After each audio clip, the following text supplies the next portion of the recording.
Samuel, what are we doing here? I mean, why did you bring me here? You can never claim to know what you think you know until you know what others know about the same thing. I don't understand what you're talking about. You speak in parables. You deceived me, Jessica. You led me astray. If it wasn't for you, I would still be alive. Now you're beginning to scare me. I'm leaving. Look at me, Jessica. Turn around. No!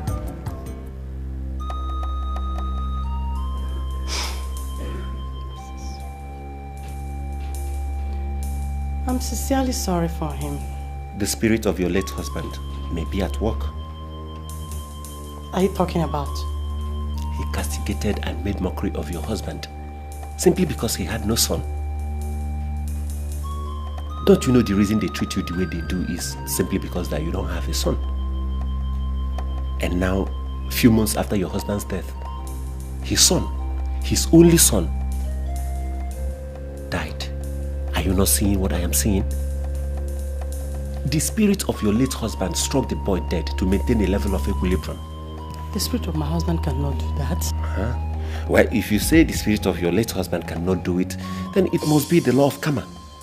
Men that perpetuate wickedness in families do not always test the best of life. Well, I'm surprised you're claiming to be my friend. I am not claiming to be your friend. I am your friend. Oh, I'm sorry, Paul. I don't believe you. I will never believe you. You were with them the day they came to tell me my husband would be buried at the cemetery. Yet you said nothing.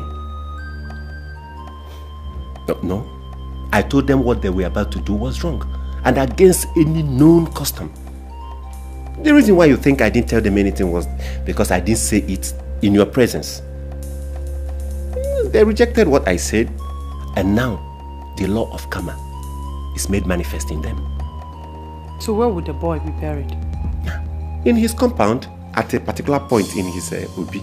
Why not bury the boy at the cemetery? Oh, I suggested the same thing. I suggested they bury him at the cemetery, but he misunderstood me to be making jest of him. Well, just leave them. Let the ancestors fight this war. This is a wicked word. This is a wicked word indeed. But you are far, far more better than him. How am I better? Where I've been banished to live like a beggar. In an old house my husband left years ago. Tell me, Paul, how am I better than this man? You are still a woman. He's no longer a man. He cannot reproduce. How? Shh. This is a family secret. The last time he was sick, he was diagnosed of having cancer of the scrotum. And the doctor said that the only way to save his life was to remove his testicles. That man you're seeing has no testicles. That is why I said you are a better man. Was my husband aware of this? Oh yes. He was there when we had a major family meeting where we took that decision to give the doctor a go-ahead order. He didn't tell you because the same way I did not tell my wife. It was our family secret. But now that your husband is no more, I think you should know some of the things he knew. Oh God, I'm so empty. Oh God, I'm so down. I'm so weak. Who will fight for me?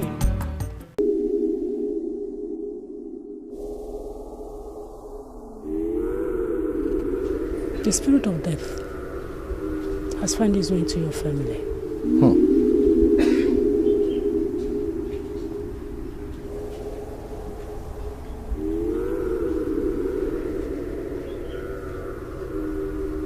I see one death.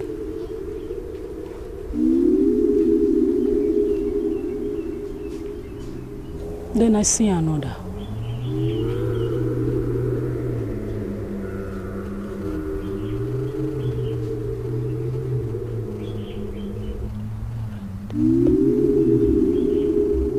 A man A well-dressed man, standing tall amongst others.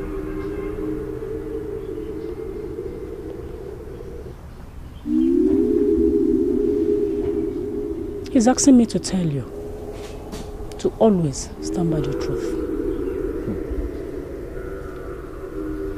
Young man, reject sudden death. I reject sudden death. I reject sudden death. I reject it. I reject sudden death. I reject it.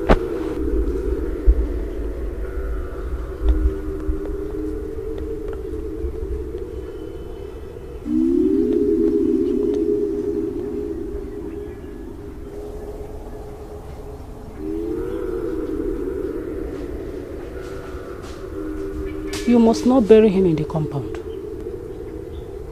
Who? Your dead brother.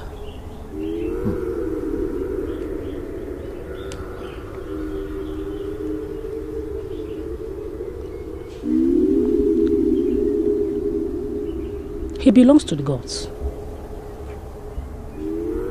I must be taken to them.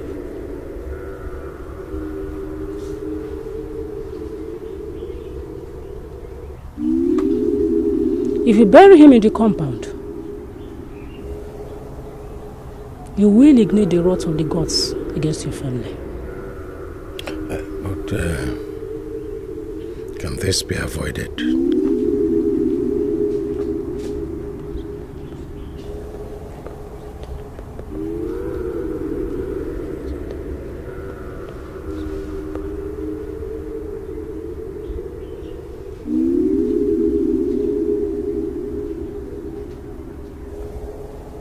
It is for the chief priest of the shrine to say.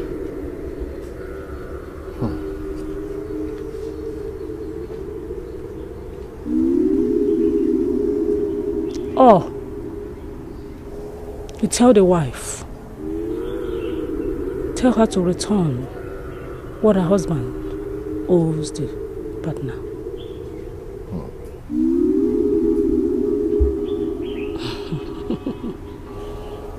Tell her she's wasting her time with the occult.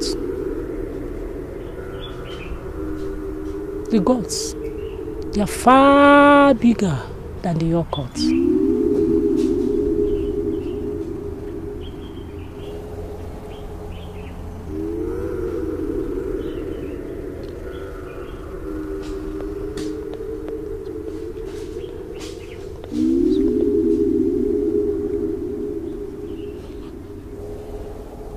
She must return the money.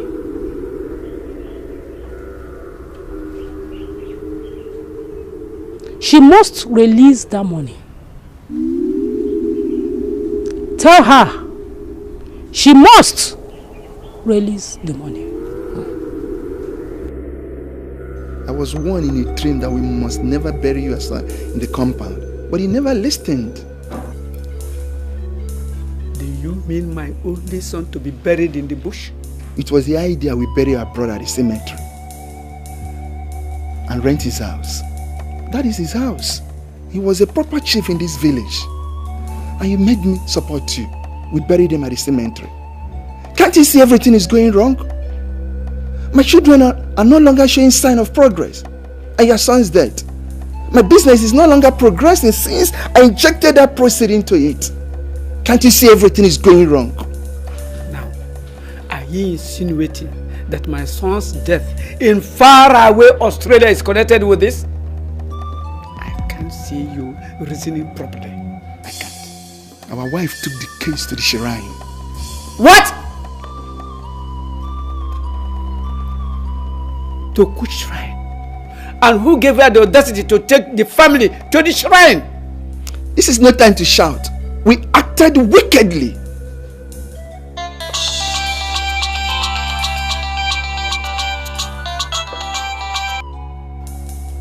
Hello, sir.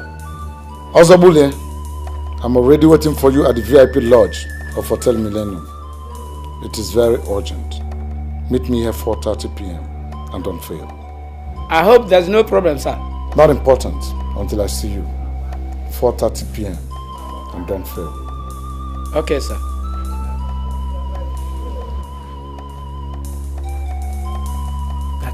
commissioner of police. Please, you are coming with me at 4:30 to meet him. Did he tell you why he wants to see you? He didn't tell me, but he said until I come there.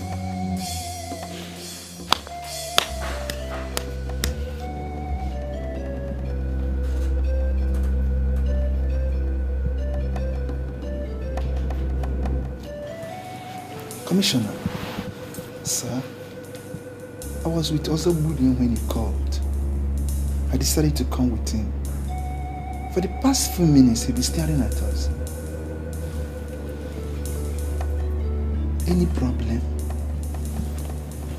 Ozobuli, Sir, I've called you here not to waste any time. I called you to inform you that I have vacated your property. vacated the property already? Exactly.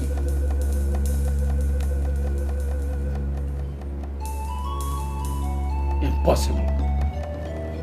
Why should you vacate the house? Why should I vacate the house? I'll tell you. Every night, there are strange masquerades singing around your property. Yes. When some of us go to bed,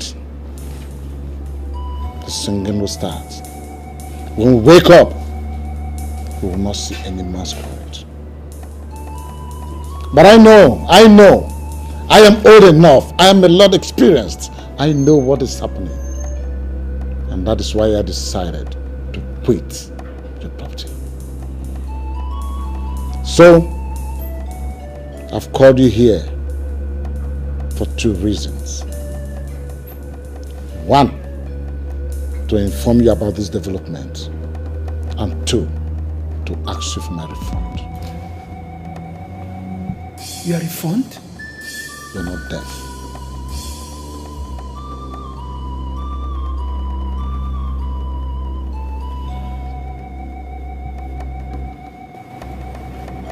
We have heard you, sir.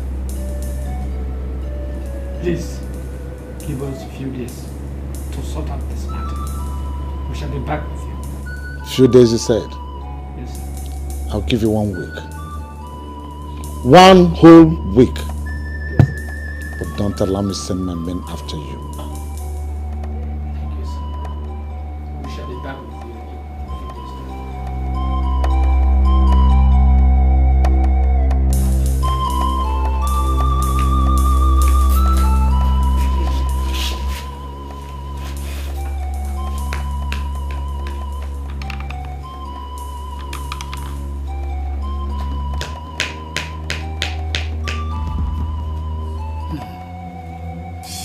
Obojodor.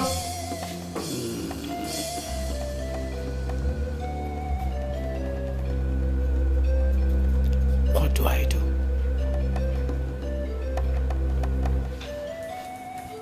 How do you explain? I used the money to bring back my son's corpse from Australia. You gave me the money for the final clearance. The question now is, from where do we get 13,000 United States dollars?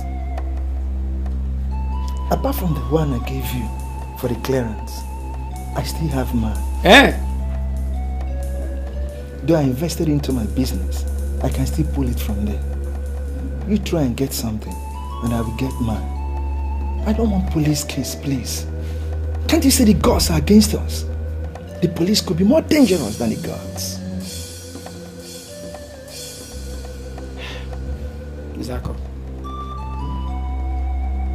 you cannot leave me like that. I'm your brother. Please, I need your help. I don't have this money anywhere. Please, I need your help. Please. Biko. You also know I cannot get that kind of money. You try and get something, I will get mine. Then we'll take it to the Commissioner of Police and explain. Yes. When the new tenant comes in, we pay him the balance. Those still have intention of renting that place? Yes? I am not part of it. Hi. I'm ruined. I am now alone. Oh!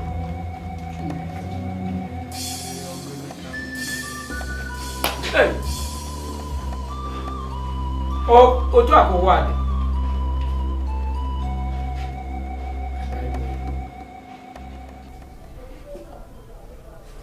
Hi, Holy. First.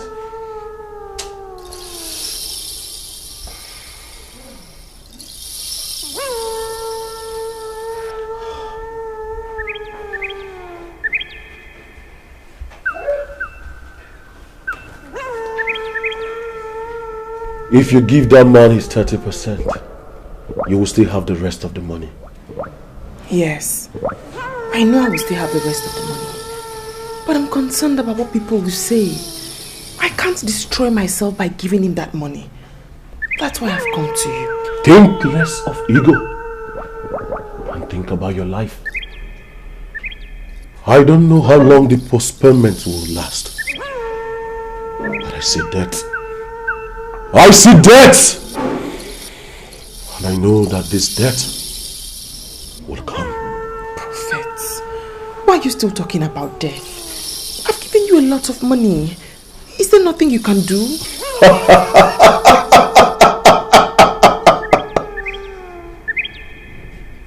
There is a limit money could go.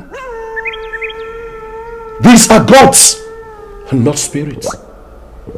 I have control power over the spirits and not the gods. Return this money to this man and trace your way back to the abode of the gods and apologize for your stubbornness. They will forgive you. And if you do this, this God that I'm seeing now will shield his sword. All right, Prophet. I'll give him the money tonight. And what happens to me? You will come back tomorrow and I will tell you what you must do.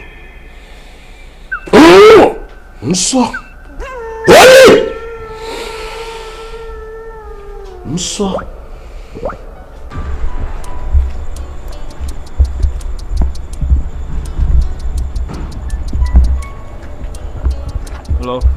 Mr. Gideofo, I called you to know if you have gotten your 30% that you were disturbing my entire world for. Yes, I got it.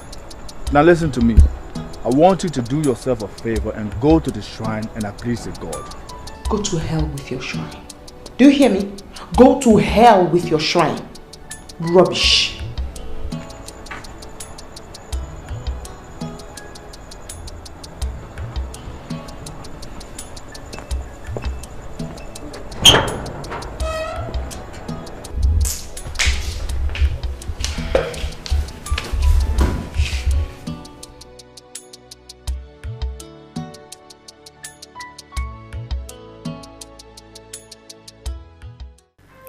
Should I tell you the truth?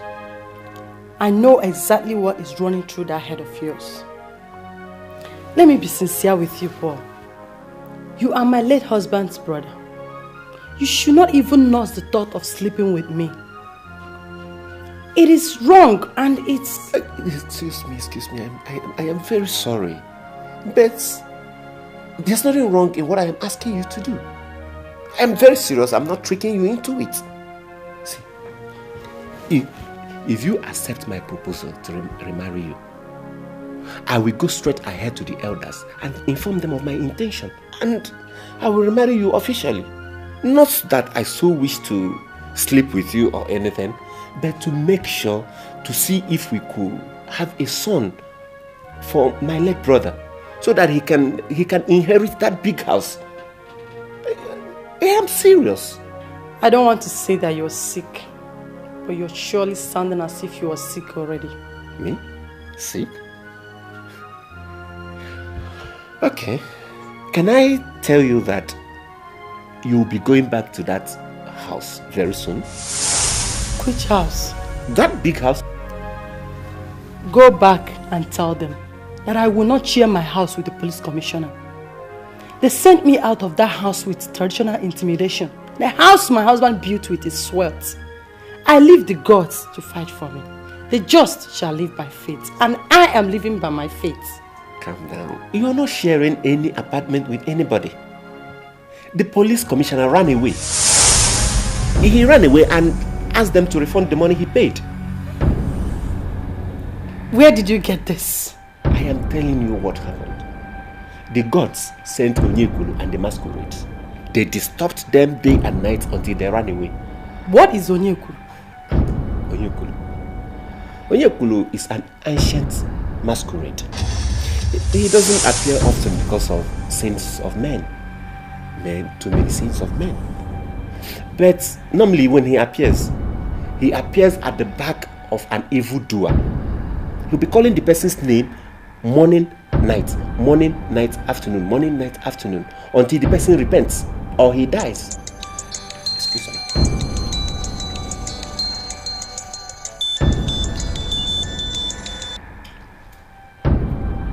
Hello?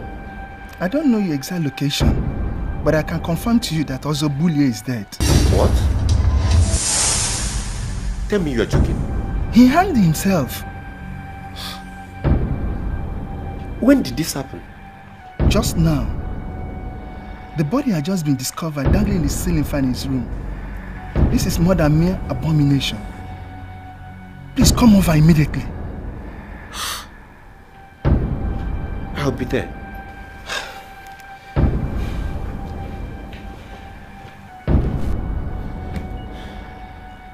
Paul, you're scaring me. What is happening? He hanged himself. Who hanged himself? Bulie hanged himself. Etienne Zako just called me that his lifeless body has been discovered, dangling on the ceiling falling his house.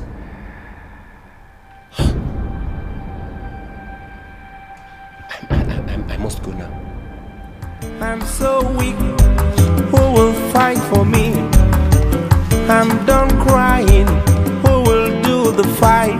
Oh yeah.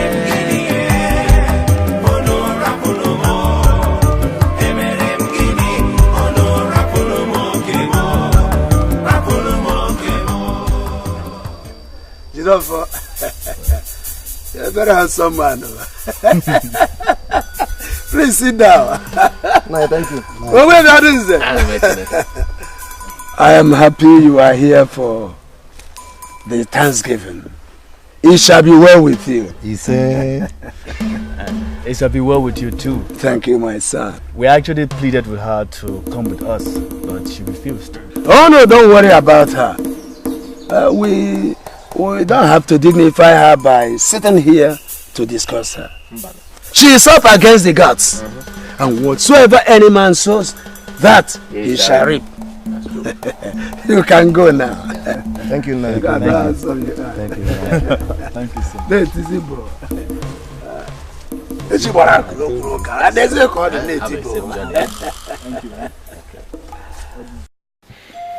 Our daughter, we have come to ask you to temper justice with mercy. There is no gainsaying the fact that we have hurt you. Nobody told me anything of this sort. I had the erroneous impression that the decision to bury your husband in the cemetery was entirely yours. And according to them, your husband directed there that he should be buried in the cemetery. Well, based on the outlandish nature of his behavior, I believe he gets such instruction. And based on that information, I allowed the burial to take place in the cemetery.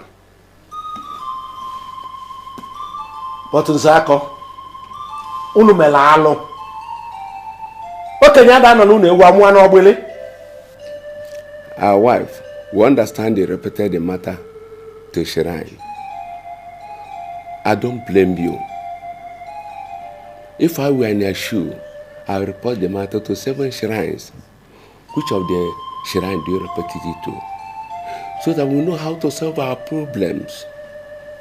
You know you are part of us. My husband's. My knees are on the ground. No, please, get up. Talk while seated. We'll hear you.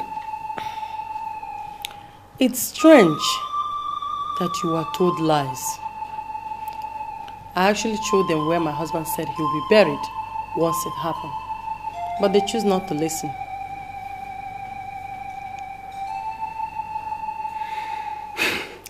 Please. What we're asking you. We know you have been injured. But temper justice with mercy. Once again, I request. Where did you report us?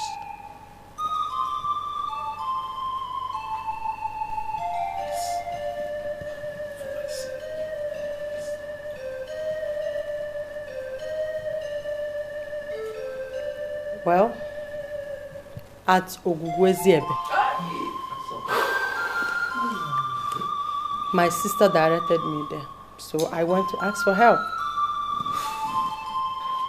Well, I have to thank you on behalf of members of this family.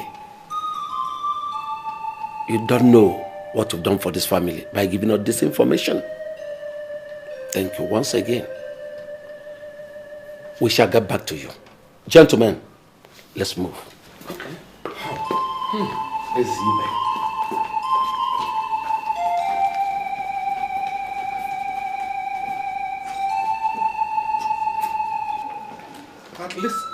At least we have a leadway now.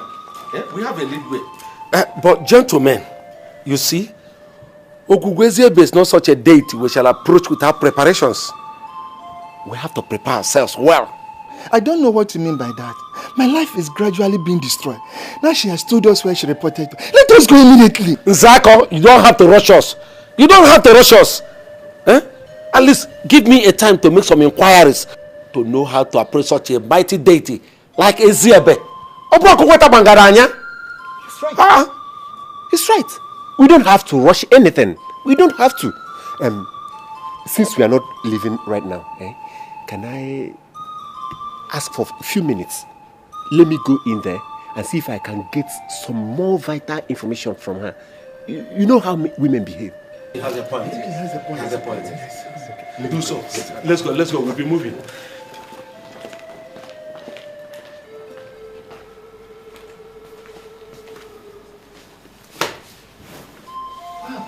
I never knew there are still sincere men in this town. You never knew? Was your husband not a sincere man? There are so many sincere men in this town. The only problem is that sincere men don't make noise. They don't make noise. And it's still those sincere men that I will take you to. Immediately you accept my proposal to remarry you. See, they will explain to you that what I am asking you to do is cultural. What I am asking you to do is our custom.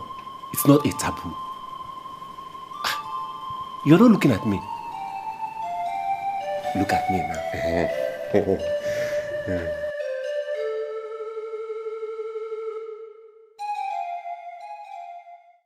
Death has been blown away from this land completely.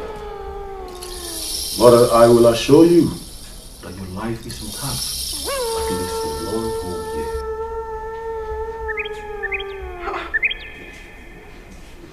Prophet, that wasn't the agreement. You said I should return the money to him and you banish death completely. Why are you saying 1 year? The master said that you should buy a special kind of oil made from the seeds of the sycamore tree. Sycamore tree? Oh yes. Sycamore tree? Where am I going to see that? Go and ask the operator of a spiritual shop down Osborne Avenue. He is a master himself. You will have to use the pomade in the evening, or you may use your normal cream in the morning. I'm sorry to ask, Prophet, but is this ever going to end? I mean, why are you always bringing new things into the matter? If I were you, I would be on my way to the man I've named already. Go!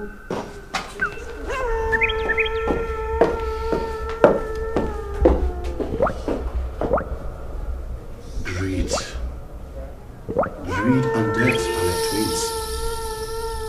Show me the man that is greedy, and I will show you the man that will die before his time. Holy!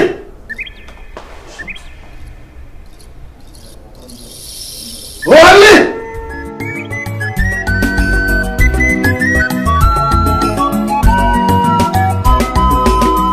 Life not teacher, you say you be my paddy.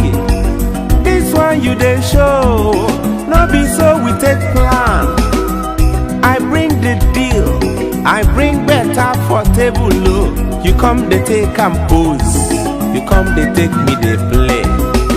You cheat me my friend, I'm ready for you.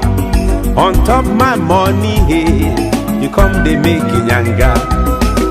Now so you treat me, you done they look for trouble, oh. When trouble wake, yeah, now wahala be that. You done they form for me, you done they show body, yeah. When trouble wake, yeah, now wahala be that. Make you pay me, make you give me my money. Now the work where you work, now they work. Now the chop where you chop, I go chop. Don't forget the past, the way we used to struggle, oh. You don't dey chop money, you don't forget party. You cheat me my friend, you don't dey show yourself. On top my money, yeah, you come dey make nyanga. Now so you treat me, you don't dey look for trouble, oh. When trouble wake, yeah, now wahala be that. Don't forget paddy, you don't dey show body. When trouble wake, yeah, now wahala be that. Now so you treat me, you don't dey look for trouble, oh. When trouble wake, yeah, now wahala be that. You don't forget paddy, you don't dey show body.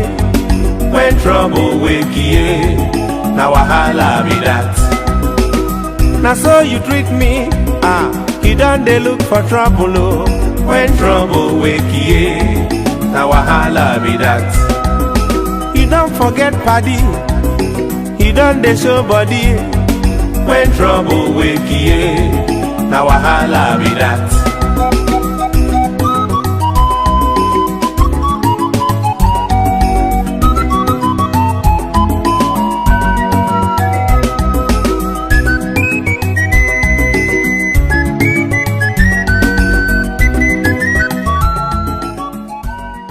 Prophet, I have searched everywhere since I left here yesterday.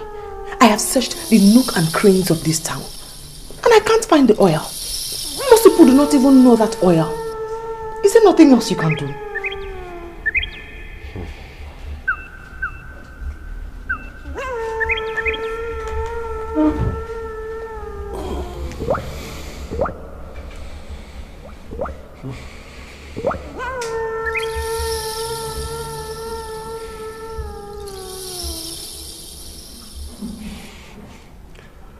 There are too many things I want to say to you, but I don't know how to start. Prophet, start from somewhere. Start from anywhere. Because I don't want to die like my husband. Start from somewhere.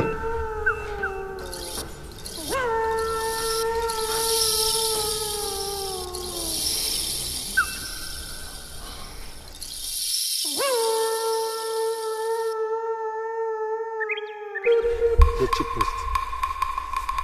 The decision to bury him in the cemetery was not a unanimous one.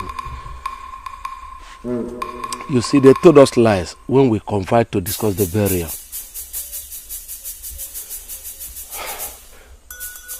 We are here to present ourselves before the shrine, to prove our innocence. Yes. And to say that we are not part and parcel of the aberration whatsoever.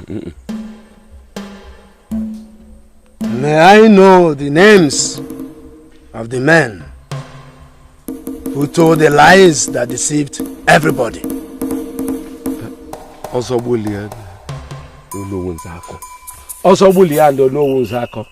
They created the problems for us.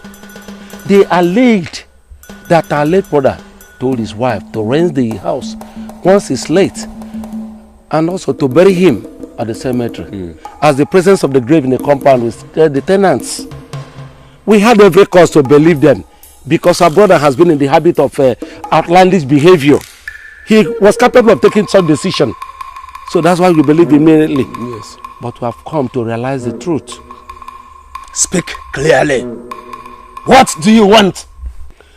The hands of the gods are against us. Our wife said that she has reported it here.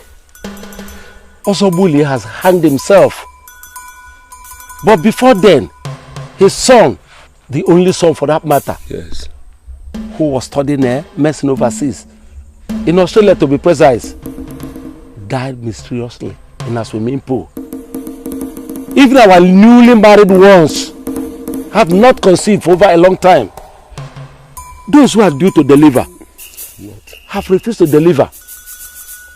We have apologized to our wife to forgive us for the injustice meted out to her. That's why we are here pleading with you. Please help us. Please. Please. Help us.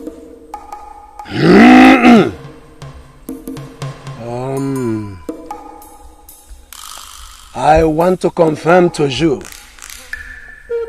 that this case was reported to us.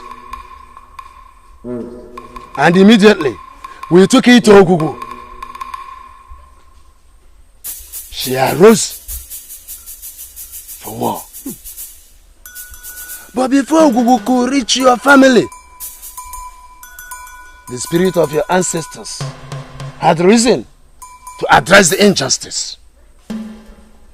They wanted to see if anyone should ask questions. And like I said to you before, Ogugu was asked to allow the ancestors do this job. Now that you have asked the necessary questions, I expect you to go back home and appease the spirits of your ancestors. Thank you, the chief priest. Thank you very much, the chief priest. Thank you. You can now go. So what really happened? They say he has a case to answer in some useless shrine, and that he can't be buried until we go there. So why are you not willing to go? Lady Rose, you expect me to go to some useless shrine and answer irrelevant questions that have nothing to do with me?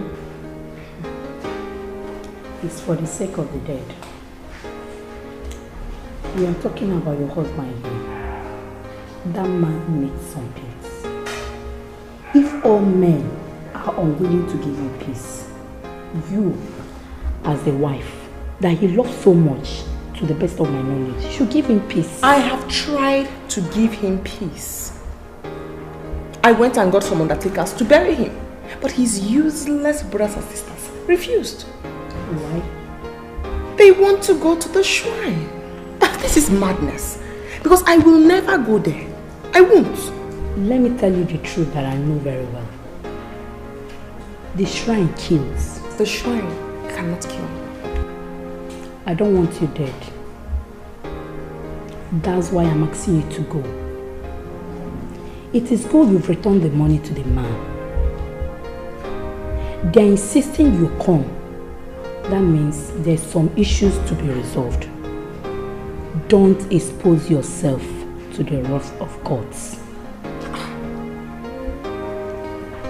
Lady Rose, is something speaking through you? I mean, are you the one talking like this? You're disappointing me.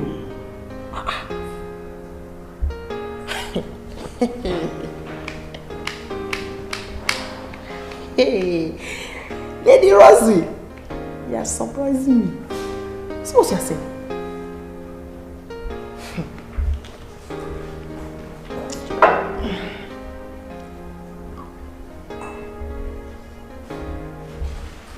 So what exactly are you talking about? You mean your late brother took greater part of the money or what? What are you talking? Yes, sir. I gave it to him for the clearance of his son's cops here at our international airport. This is all I'm keeping. My niece are there, really with you to take it. It is good you ran away. The songs we are hearing were from one deadly masquerade called Onyekuru. He moves and sings as if they were in thousands. The Almighty God will pay you back. I'm not keeping any kobo. The amount in this envelope is all I'm keeping. Just get out of here. Now listen to me. Go back to that house. If you see any money, 10 kobo, 1 naira, 2 naira that belongs to me, get it back to me right here. Okay? Yes, I will do.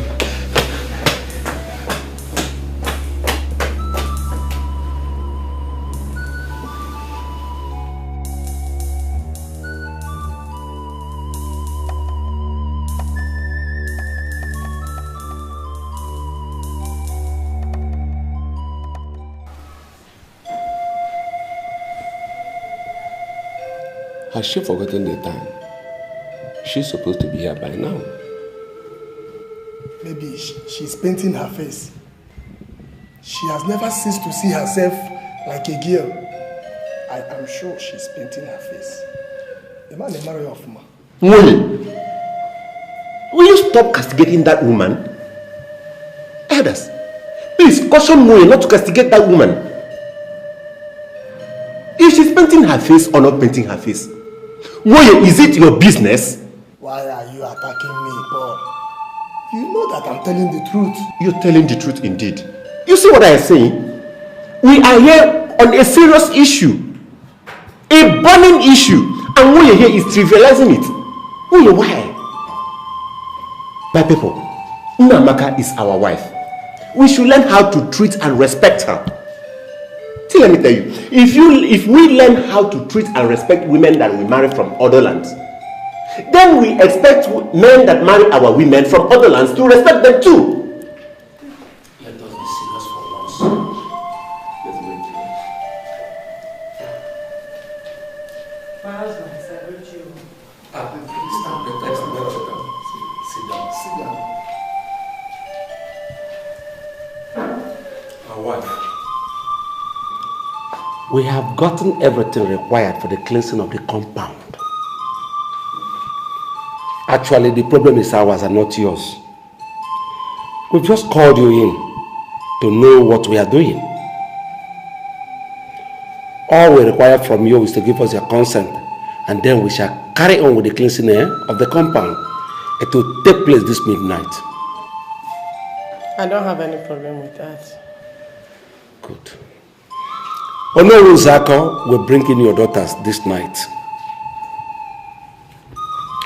Once again, we are sincerely sorry for what happened. About the property, you are free to do whatever you fancy with it. If you want to sell it, all right. If you want to rent it, all right. If you want to live within our midst, you are welcome. The property is entirely your husband's, and we hands off everything. Thank you. I really appreciate your efforts. I've always known you to be an upright man. I should have told you before going to the shrine, but I was meant to understand that the decision was made by all. So, I thought I had no one to run to. I'm sorry. Not to worry, my dear. But also, sir, you did not say anything about my husband. Are you not going to exhume him and bury him properly in his compound? We did not forget that part. There are some experts who exhume body from one grave to the another grave. We don't have such people in our time. We are sent for them from Aruchukwu. They will be here in 3 days' time. We are saying we are going to cleanse the compound so that you could move in with our daughters. We have not forgotten the subject of burying your husband properly. It could be done when you people are already packed into the compound. My wife, everything in the heart is intact. The police commissioner did not spoil anything. They are all in the same position he left them. Please, you are free to go back there.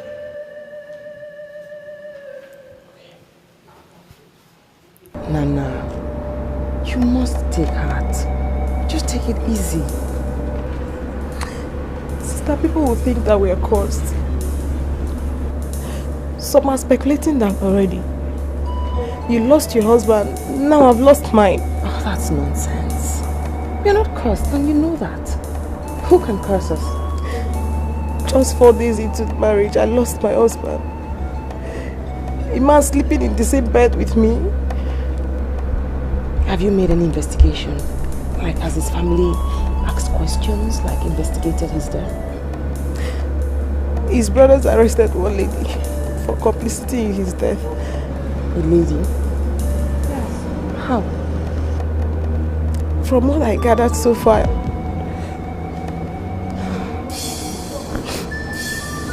they said that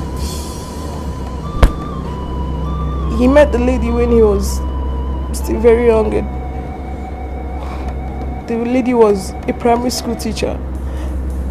She completed immensely in his trip abroad. He came back and said the lady was too old for him. He needed a younger girl. Were you aware of that? He never mentioned that to me. So what happened? His brothers went and inquired and they were told that the lady, out of frustration, reported him into a certain shrine. In a shrine? What shrine is that? I mean, when? I mean, what shrine? I don't know the name. But his brothers are doing everything possible to resolve the matter with the shrine. Do you think the shrine killed him? Sister, I'm a nurse. I've witnessed several deaths firsthand in my career. I've never seen anything like this. The way my husband died still beats my imagination. How did he die? It happened so fast. It first started as meningitis. Just like meningitis, with very severe pain, fever. He started vomiting. All of a sudden his neck started turning. I called the doctor, but before he could get there with the ambulance, he had already died. Just like that? Just like that. The fearful thing is that the whole tongue was pulled out of his mouth. How do you mean his tongue was pulled out from his mouth? His entire tongue was completely pulled out of his mouth. The doctors tried everything humanly possible to push it back into his mouth, but they couldn't. So? Even the brothers met the doctor, trying everything possible in their profession to push the tongue back into his mouth. Still, to no avail. So what happened? They took him to the mortuary like that. It was the tongue that now made his brothers to start asking questions. After arresting the lady, what did she say? She said nothing. Even learned that the police want to release her for lack of evidence.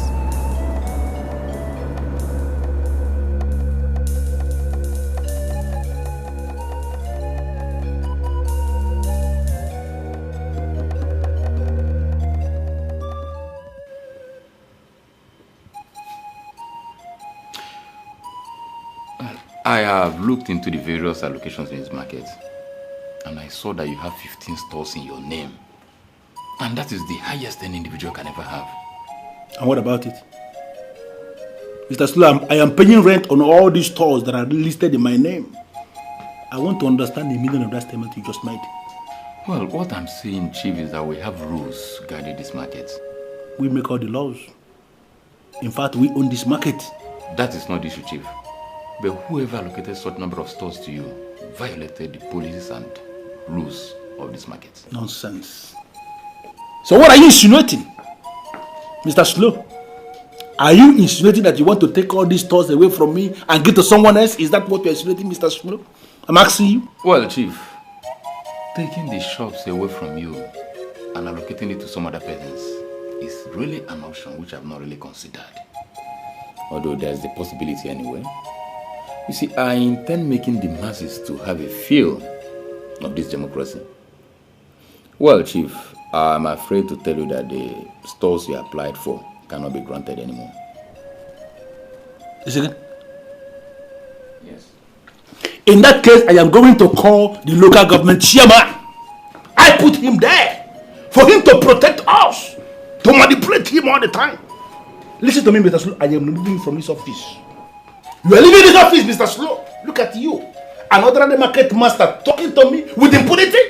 Do you know the man that is standing here with you? Do you know the caliber of man that is standing here? Well, do you know the man? Well, Chief, I do not intend to make you angry. You can have your seat. I don't want to sit there in nonsense. I'm okay. I'm standing. Talk, speak. Well, Chief, really, I do not intend to make you angry. But I still maintain that we have standards in this market. I am standard. This man standing here, I am the very definition of standard. Listen to me. I am the owner of this market. We own this market. We funded this market. We are the people that are trading in this market. Now listen, I am going to call an extraordinary meeting of the market caucus. Members of the market caucus, I am calling an extraordinary meeting of all members this night. We are going to draw up a new set of bylaws guiding this market. This night, the laws, we are going to make these laws this night. We are going to type these laws and we are going to gazette these laws this night. When you come to this office tomorrow, we are going to meet a new law guiding this market, and under the new law, we are going to make this night, Mr. Slow, a riff-raff like you will never be market master. In fact, this your era signals the end of riff-raff market master in this market. I said it, so shall it be. Well, Chief, I am so sorry if I got you angry, but I still maintain that you and your caucus cannot meet and make laws for this market. It is not done anywhere, Chief. So may I know the people that are making these laws? Or are you telling me that you are the sole authority that will make the laws and you pass the laws down to us for us to begin to obey? Is that what you are saying, Mr. Slow? I make no laws, Chief. The laws guiding this market are made by government authorities. So, Chief, you and your caucus cannot decide or make laws for this market. Then we are going to sack the so-called government authorities. If they fail to make laws to protect people like us, then we are going to fire all of them. Sack all of them. Are you listening to me, Mr. Slow? The laws must protect people like us. Because we are the people that are controlling the economic system. We are the people that are paying taxes to government. In millions of naira. We pay money to government to sustain government. So if men in government should not make laws that are protecting our interests, they are in trouble, because I'm going to remove all of them. Are you listening to me, Mr. Slow? I am communicating to you. Look at you sitting down here. Your era is counted in hours. Nonsense. Something your brother was doing for me with ease. They brought you here from only God knows where, and you're proving to be Tyson. You're proving to me to Margaret Thatcher. Useless, you idiot. Give me just ordinary stores. I told you in confidence that I have goods coming from China. I need stores to market these goods. I need series of stores. What is preventing you? I'm going to pay you. Give me stores for me to do my business. I refuse it. Can you imagine? That riffraff that was sent here as the new market master telling me about rules. What does he know about rules? I told him that we are the rules and he didn't even understand what I was saying. But Chief, what exactly did he tell you? He told me that I already own 15 stores in the market. Now, I mean, what is his business with that?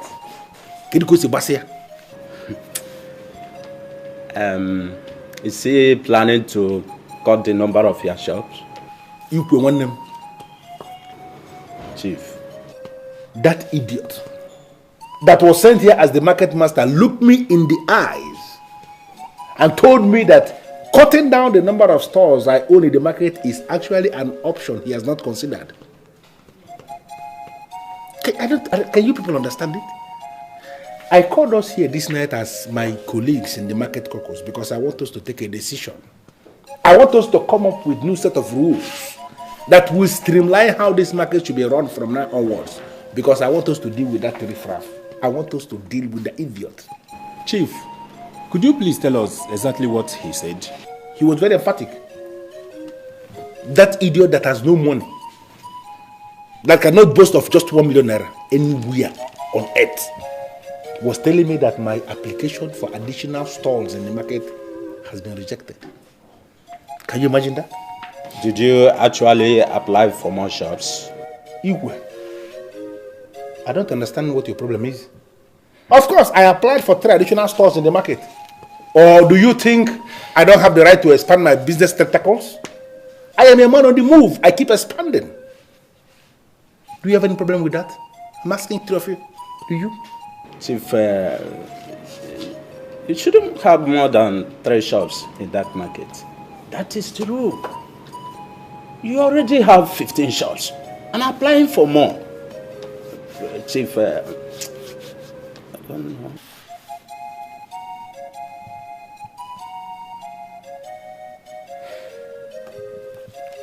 There's a way 3 of you are looking at one another as if you think I'm blind, I'm not seeing or something.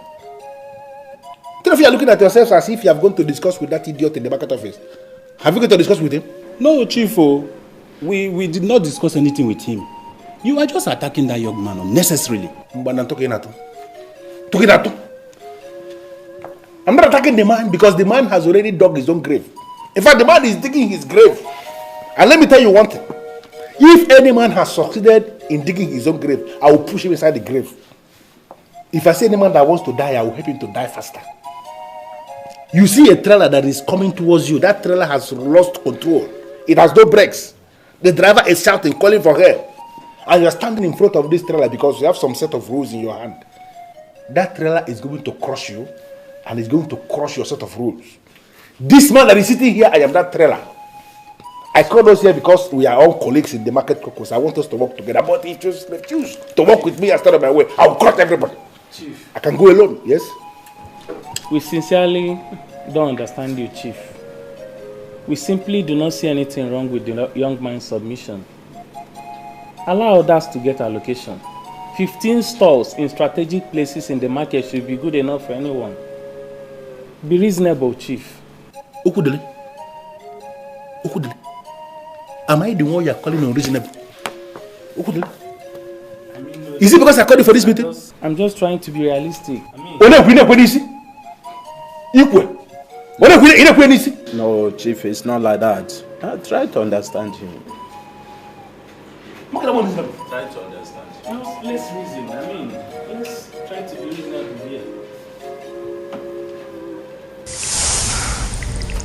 Samuel, what are we doing here? Why did you bring me here? You can never claim to know what you think you know until you know what others know about the same thing. I don't understand what you're talking about.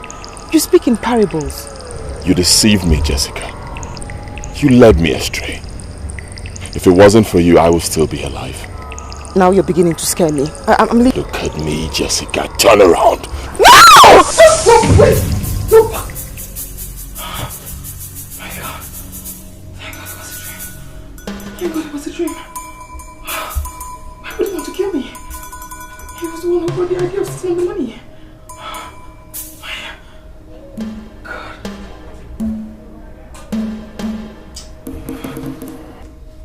Bangoli, why are you staring at me like that?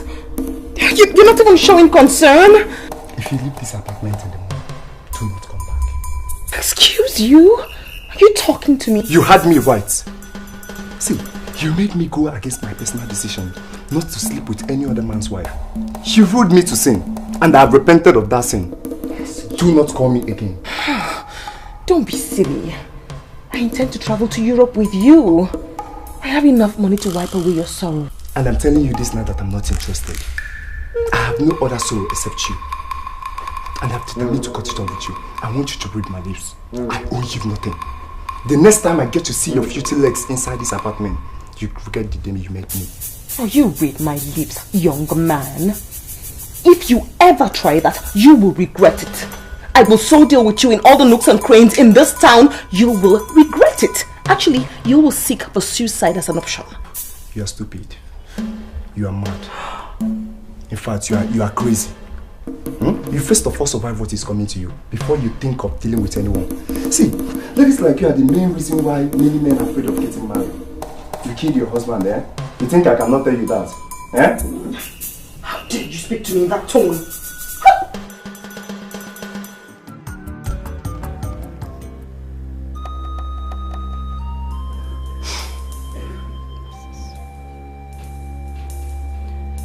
I'm sincerely sorry for him.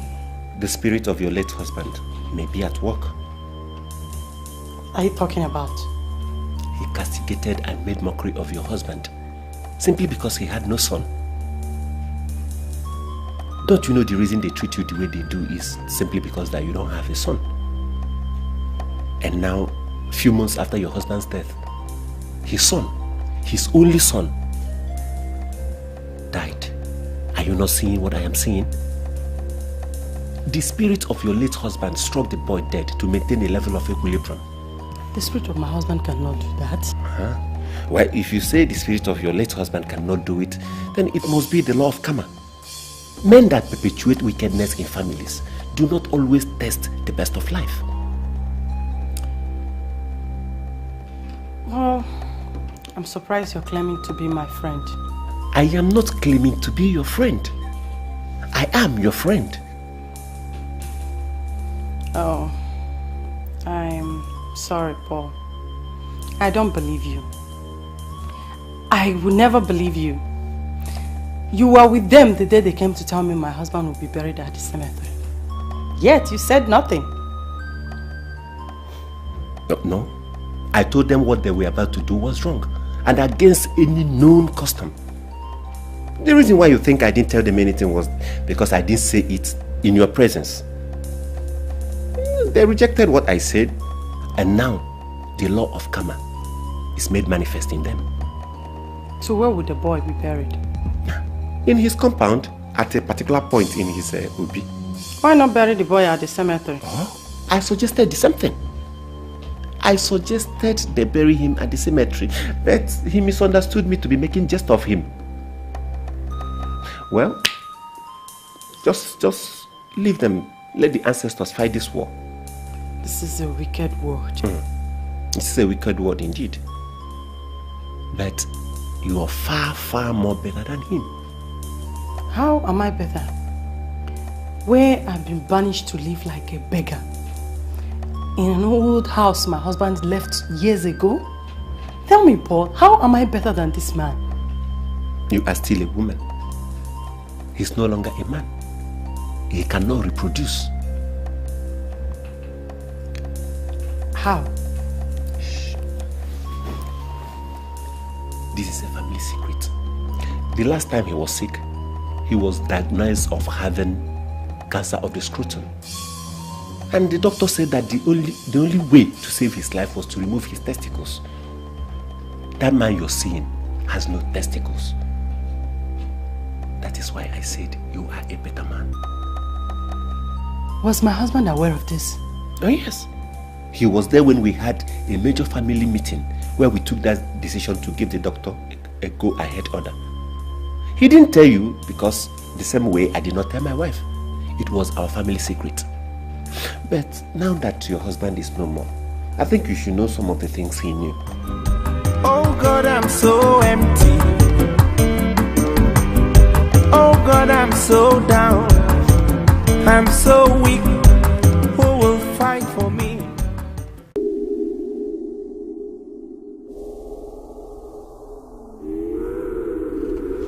The spirit of death has found its way into your family.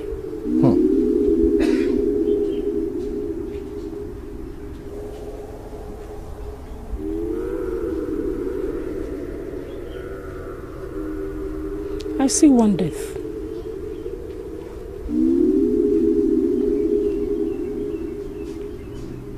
Then I see another.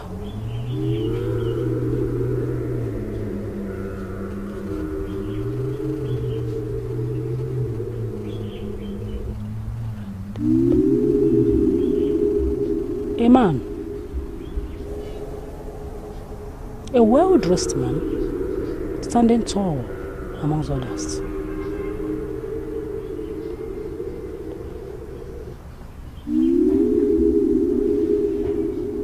He's asking me to tell you to always stand by the truth.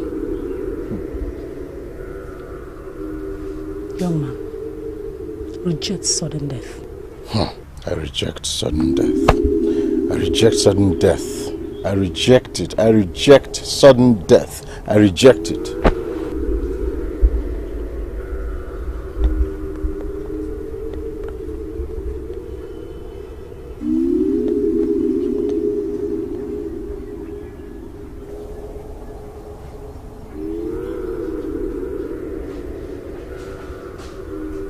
You must not bury him in the compound.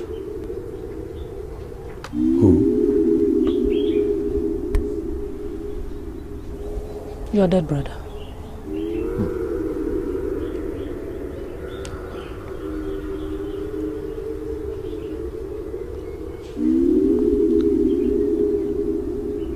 He belongs to the gods. I must be taken to them.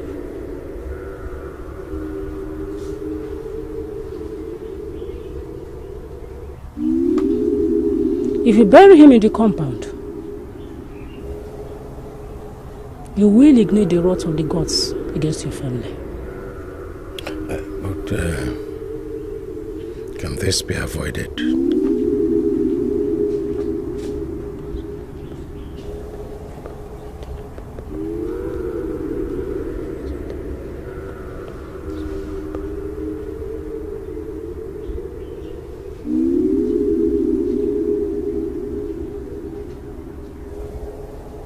It is for the chief priest of the shrine to say.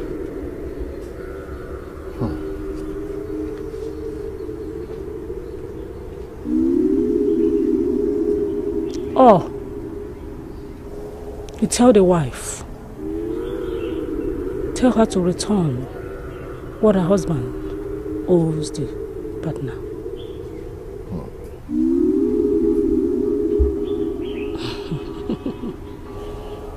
Tell her she's wasting her time with the occult.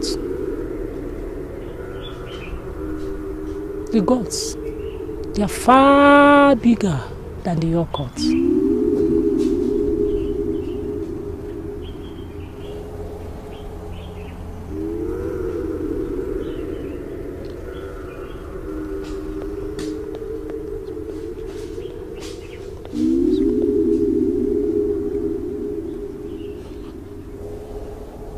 She must return the money.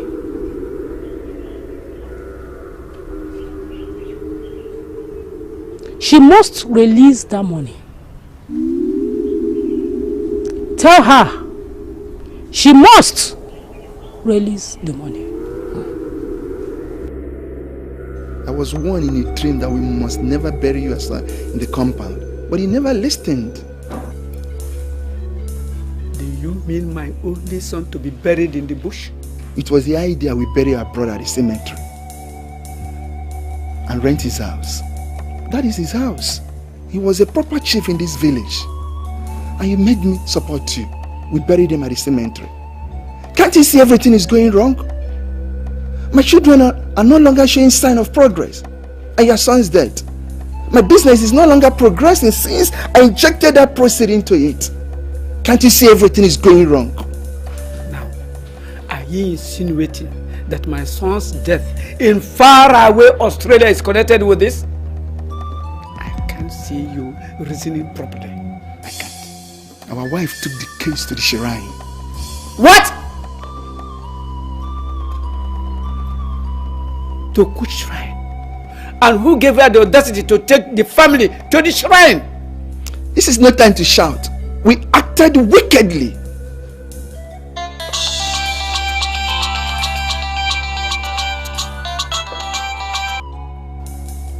Hello, sir. Ozabule, I'm already waiting for you at the VIP lodge of Hotel Millennium. It is very urgent. Meet me here 4:30 p.m. and don't fail. I hope there's no problem, sir. Not important until I see you. 4:30 p.m. and don't fail. Okay, sir.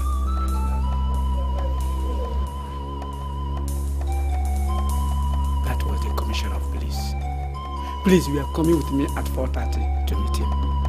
Did he tell you why he wants to see you? He didn't tell me, but he said until I come there.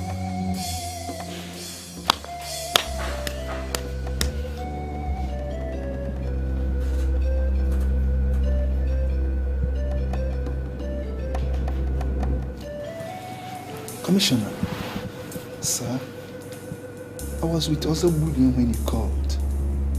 I decided to come with him. For the past few minutes, he'll be staring at us. Any problem? Ozobudu, I've called you here not to waste any time. I called you to inform you that I have vacated your property. Vacated the property already? Exactly.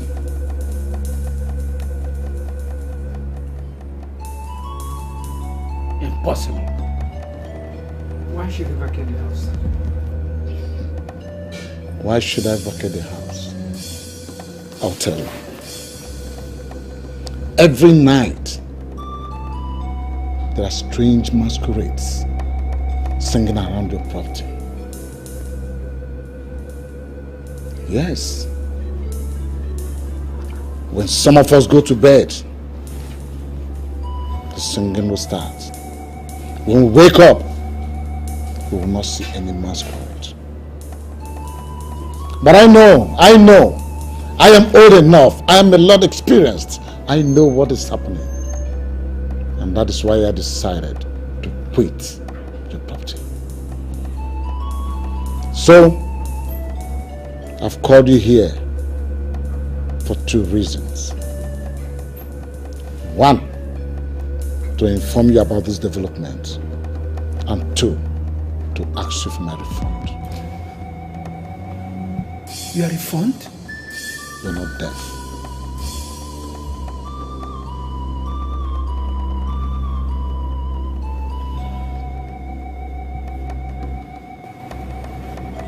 We've heard you, sir.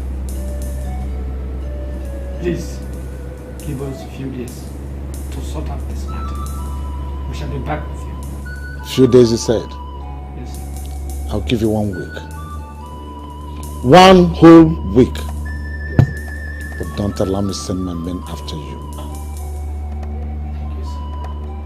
We shall be back with you.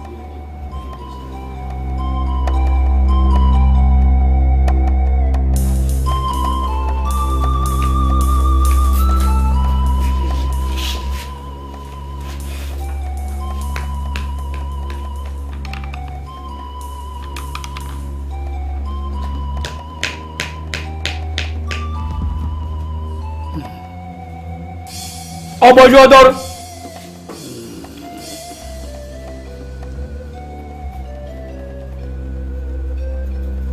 What do I do?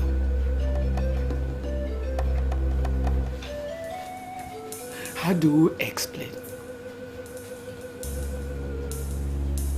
I used the money to bring back my son's corpse from Australia. You gave me the money for the final clearance. The question now is, from where do we get 13,000 United States dollars? Apart from the one I gave you for the clearance, I still have mine. Eh?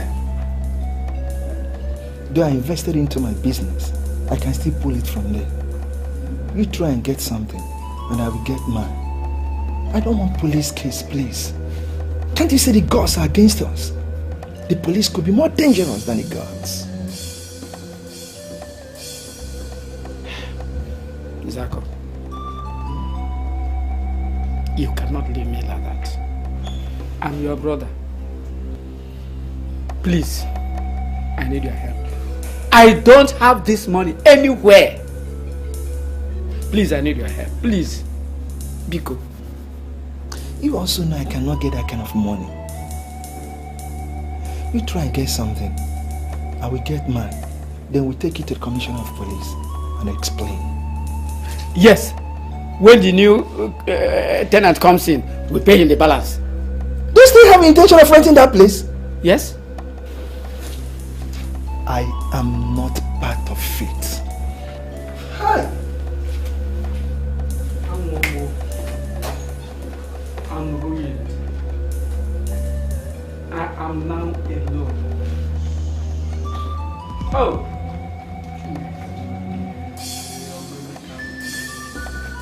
Hey. Oh, ojú àkọ́wọ́ àdé.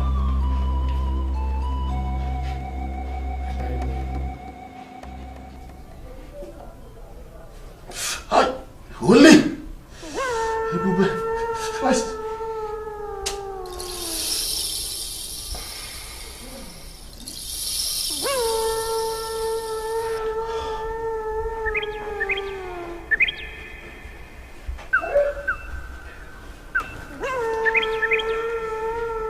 If you give that man his 30%, you will still have the rest of the money. Yes. I know I will still have the rest of the money. But I'm concerned about what people will say. I can't destroy myself by giving him that money. That's why I've come to you. Think less of ego and think about your life. I don't know how long the postponement will last. But I see death. I see death! And I know that this death will come. Prophet, why are you still talking about death? I've given you a lot of money. Is there nothing you can do?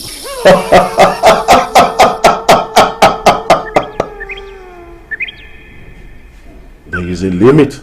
Money could go. These are gods and not spirits. I have control power over the spirits and not the gods. Return this money to this man and trace your way back to the abode of the gods and apologize for your stubbornness. They will forgive you. And if you do this, this God that I'm seeing now will shield his sword. All right, Prophet. I'll give him the money tonight. And what happens to me? You will come back tomorrow and I will tell you what you must do. Nso!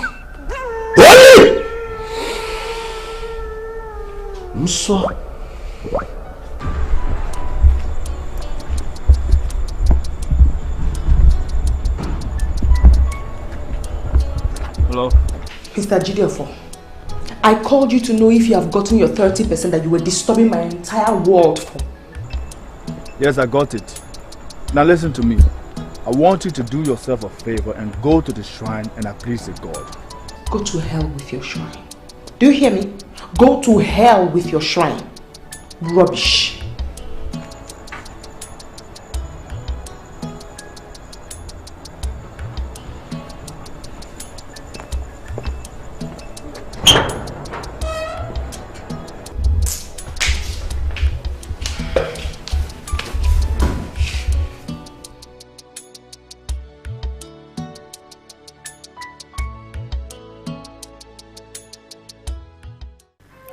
Should I tell you the truth?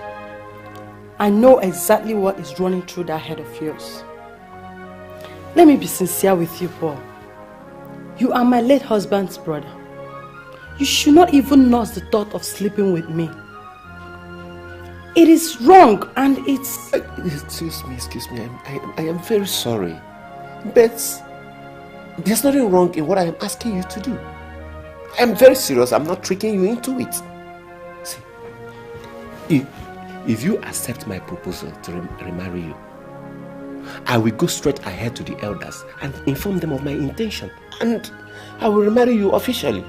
Not that I so wish to sleep with you or anything, but to make sure to see if we could have a son for my late brother, so that he can inherit that big house.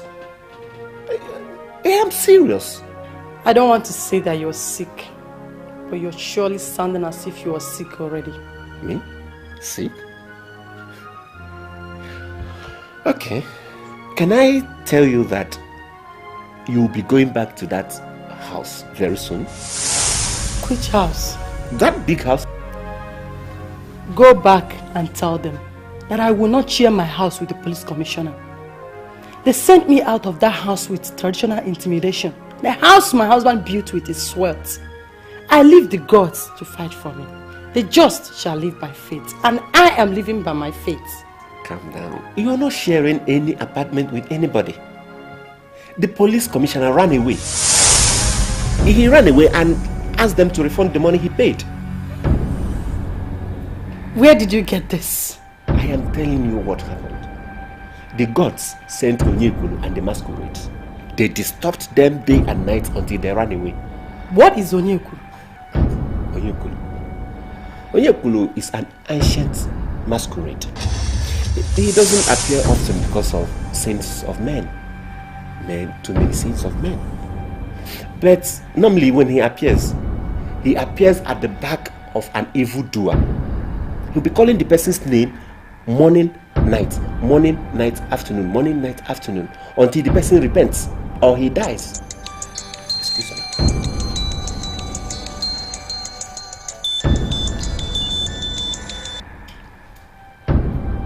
Hello? I don't know your exact location, but I can confirm to you that Ozobulie is dead. What? Tell me you're joking. He hanged himself. When did this happen? Just now. The body had just been discovered dangling in the ceiling fan in his room. This is more than mere abomination. Please come over immediately. I'll be there.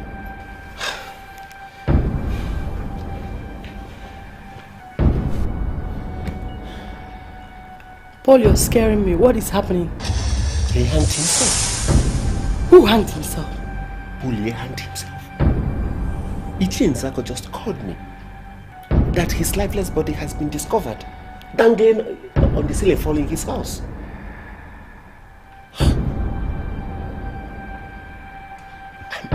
I must go now.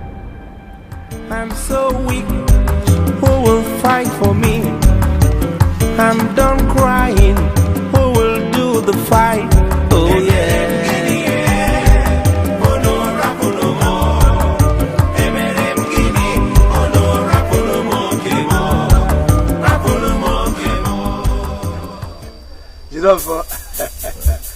You better have some man. Please sit down. No, thank you. Well, wait, what is it? I am happy you are here for the Thanksgiving. It shall be well with you. He said, it shall be well with you too. Thank you, my son. We actually pleaded with her to come with us, but she refused. Oh no, don't worry about her. We don't have to dignify her by sitting here to discuss her. She is up against the gods. And whatsoever any man sows, that he shall reap. You can go now. Thank you, man. Thank you. Thank you, sir. That is it, bro.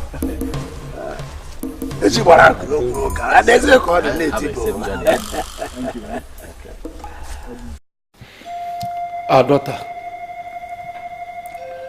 we have come to ask you to temper justice with mercy. There is no gainsaying the fact that we have hurt you. Nobody told me anything of this sort. I had the erroneous impression that the decision to bury your husband in the cemetery was entirely yours. And according to them, your husband directed there that he should be buried in the cemetery. Well, based on the outlandish nature of his behavior, I believe he gets such instruction. And based on that information, I allowed the burial to take place in the cemetery. But Nzako, Ulumelalo,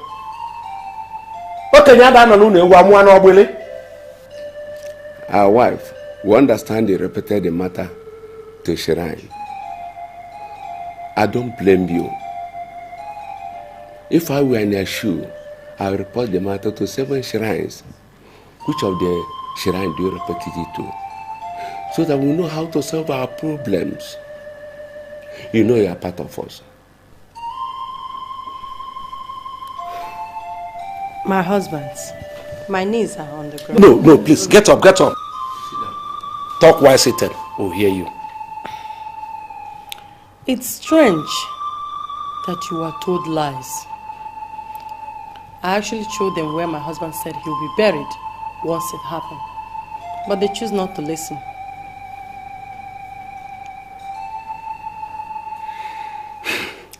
Please. What we're asking you. We know you have been injured. But tamper justice with mercy. Once again, a request. Where did you report us?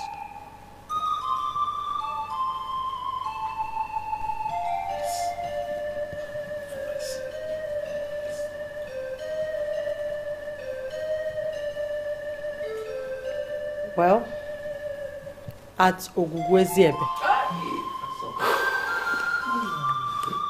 My sister directed me there, so I went to ask for help. Well, I have to thank you on behalf of members of this family. You don't know what you've done for this family by giving us this information.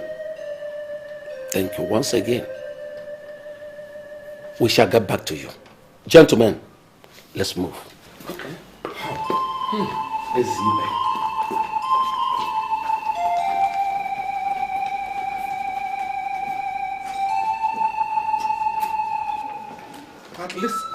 At least we have a leadway now. Yeah? We have a leadway. But gentlemen, you see, Ogugweziebe is not such a deity we shall approach without preparations. We have to prepare ourselves well.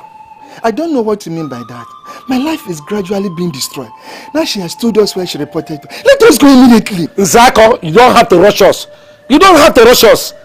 At least give me a time to make some inquiries to know how to approach such a mighty deity like Eziebe. He's right. He's right. We don't have to rush anything. We don't have to. Since we are not living right now, can I ask for a few minutes? Let me go in there and see if I can get some more vital information from her. You know how women behave. He has a point. I think he has a point. He has a point. Do so. Let's go. We'll be moving.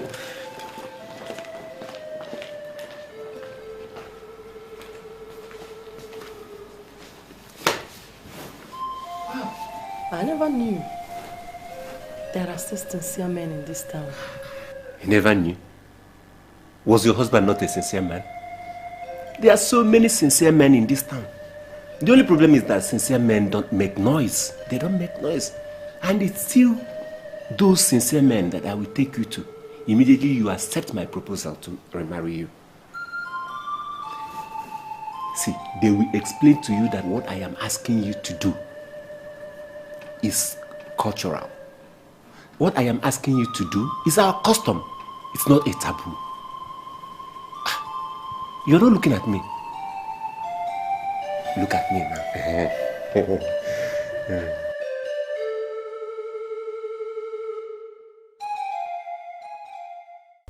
Death has been blown away from this land completely. But I will assure you that your life is intact, at least for 1 whole year.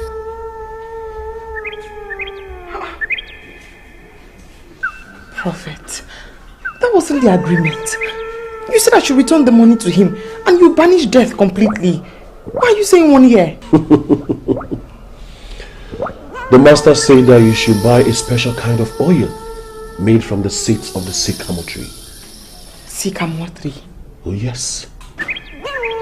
Sycamore tree?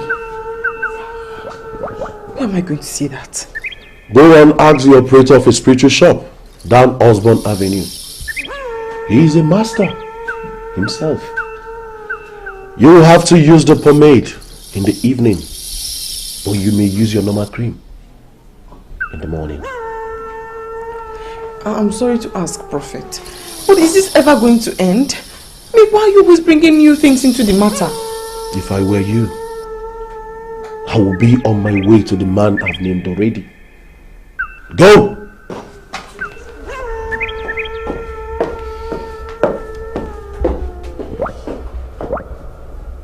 Greed. Greed and death are like twins. Show me the man that is greedy, and I will show you the man that will die before his time. Holy!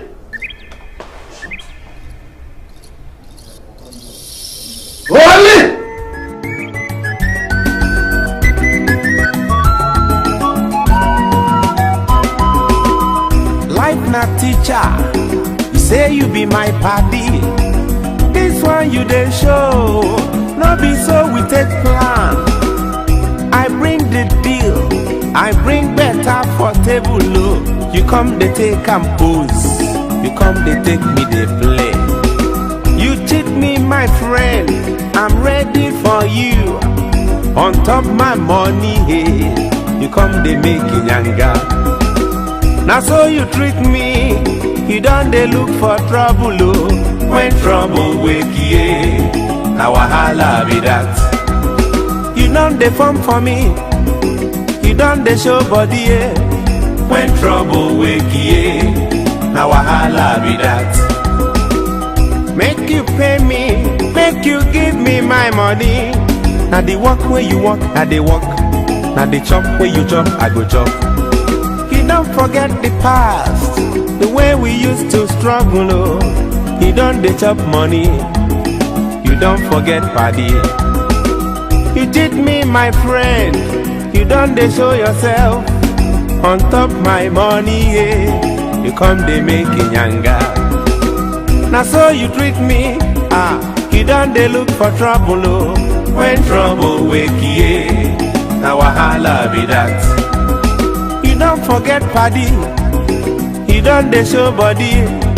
When trouble wake, yeah. Now wahala be that. Now so you treat me, you don't dey look for trouble, oh. When trouble wake, yeah. Now wahala be that. You don't forget party, you don't dey show body. When trouble wake, yeah. Now wahala be that. Now so you treat me, you don't dey look for trouble, oh. When trouble wake, yeah. Now wahala be that. You don't forget party, you don't dey show body. When trouble wake, yeah. Now wahala be that.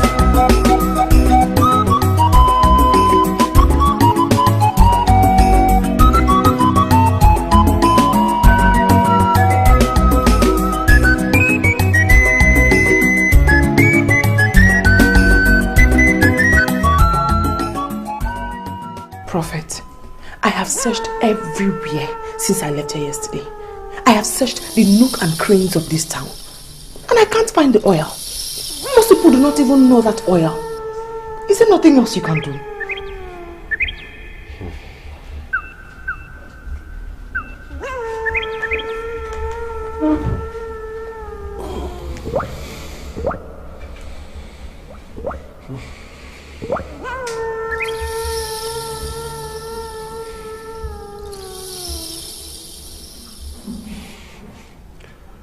There are too many things I want to say to you, but I don't know how to start. Prophet, start from somewhere. Start from anywhere. Because I don't want to die like my husband. Start from somewhere.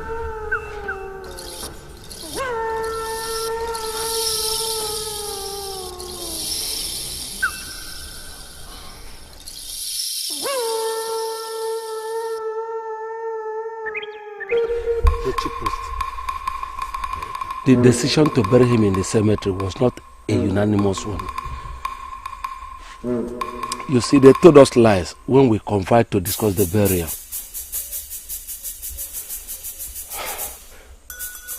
We are here to present ourselves before the shrine, to prove our innocence. Yes. And to say that we are not part and parcel of the aberration whatsoever. May I know the names of the men who told the lies that deceived everybody.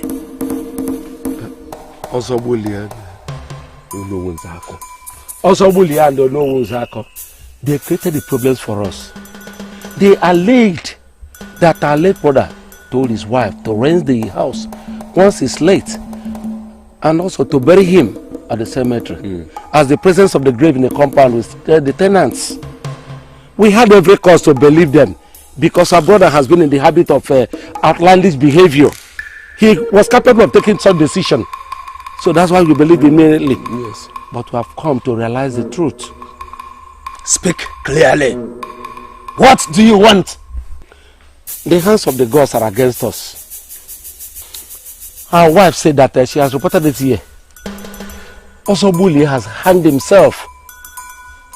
But before then, his son, the only son for that matter, yes, who was studying medicine overseas, in Australia to be precise, died mysteriously in a swimming pool. Even our newly married ones have not conceived for over a long time. Those who are due to deliver have refused to deliver. We have apologized to our wife to forgive us for the injustice meted out to her. That's why we are here pleading with you. Please help us. Please. Please. Help us.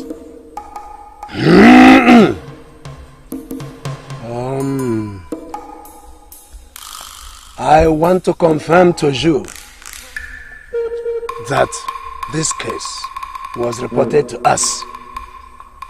And immediately, we took it to Ogugu. She arose for war. But before Ogugu could reach your family, the spirit of your ancestors had risen to address the injustice.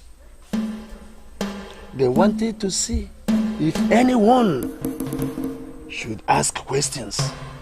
And like I said to you before, Ogugu was asked to allow the ancestors do this job. Now that you have asked the necessary questions, I expect you to go back home and appease the spirits of your ancestors. Thank you, the chief priest. Thank you very much, the chief priest. Thank you. You can now go. So what really happened? They say he has a case to answer in some useless shrine, and that he can't be buried until we go there. So why are you not willing to go? Lady Rose, you expect me to go to some useless shrine and answer irrelevant questions that have nothing to do with me? It's for the sake of the dead. We are talking about your husband here. That man needs some peace.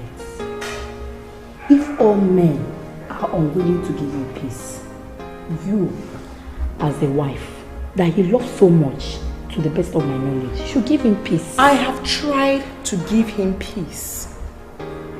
I went and got some undertakers to bury him, but his useless brothers and sisters refused. Why?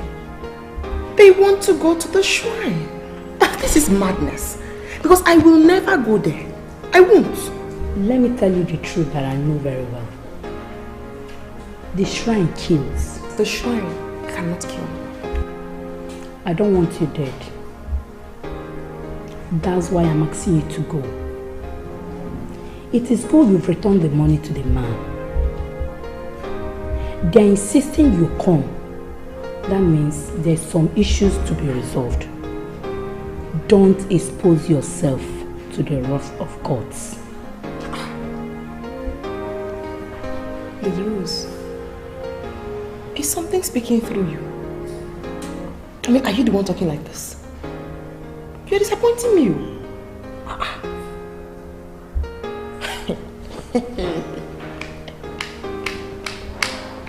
Hey, Lady Rosie, you are surprising me. See what you're saying?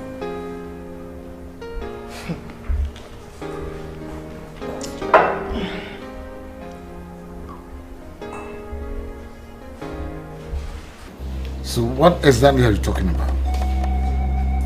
You mean your late brother took greater part of the money or what? What are you talking? Yes, sir. I gave it to him for the clearance of his son's corpse here at our international airport. This is all I'm keeping. My niece and I am with you to take it. It is good you ran away. The songs we are hearing were from one deadly masquerade called Onyekuru. He moves and sings as if they were in thousands. The Almighty God will pay you back. I'm not keeping any kobo. The amount in this envelope is all I'm keeping. Just get out of here. Now listen to me. Go back to that house. If you see any money, 10 kobo, 1 naira, 2 naira that belongs to me, get it back to me right here. Okay? Yes, I will do.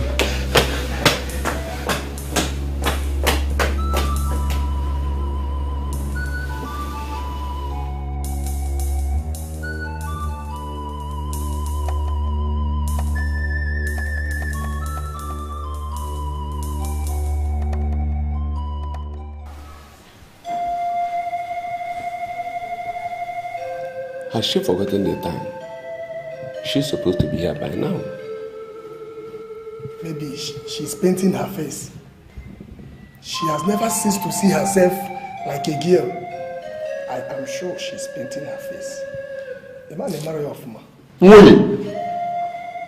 you stop castigating that woman? Elders, please caution Moye not to castigate that woman. If she's painting her face or not painting her face, Moye, is it your business? Why are you attacking me, Paul? You know that I'm telling the truth. You're telling the truth indeed. You see what I am saying? We are here on a serious issue. A burning issue. And Moye here is trivializing it. Moye, why? My people, Nnamaka is our wife. We should learn how to treat and respect her. See, let me tell you, if we learn how to treat and respect women that we marry from other lands, then we expect men that marry our women from other lands to respect them too. Let us be serious for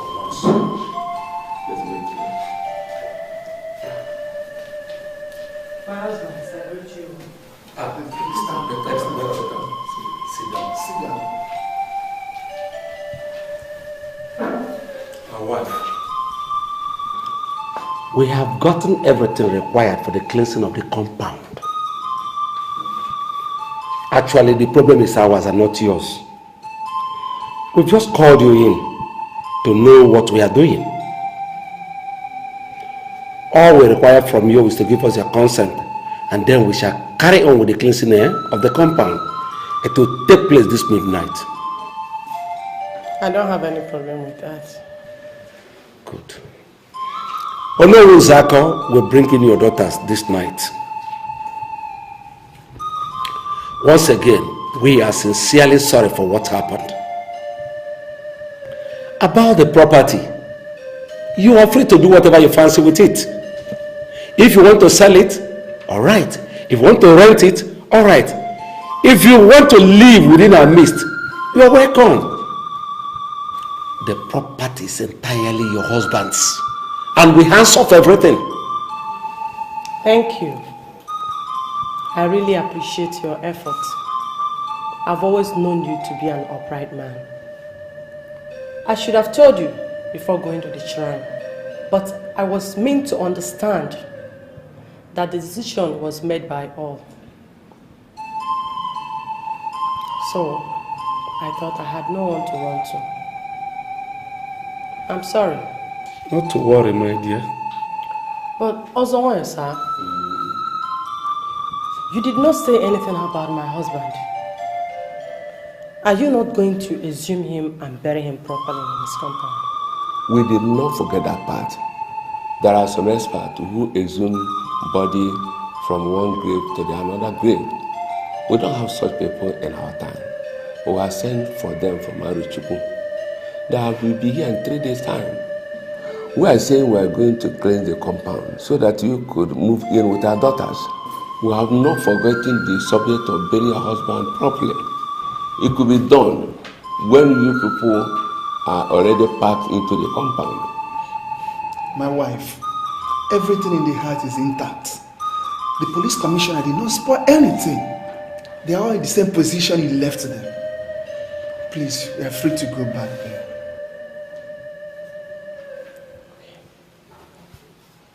Nana, you must take heart. Just take it easy. Sister, people will think that we are cursed.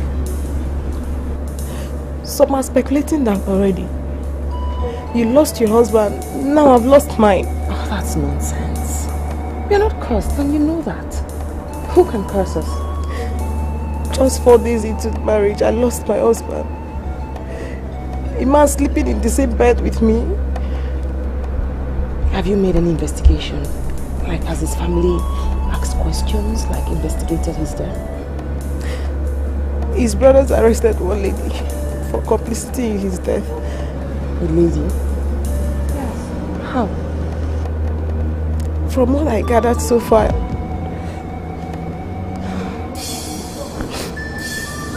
they said that he met the lady when he was still very young, and the lady was a primary school teacher. She completed immensely in his trip abroad. He came back and said the lady was too old for him. He needed a younger girl. Were you aware of that? He never mentioned that to me. So what happened?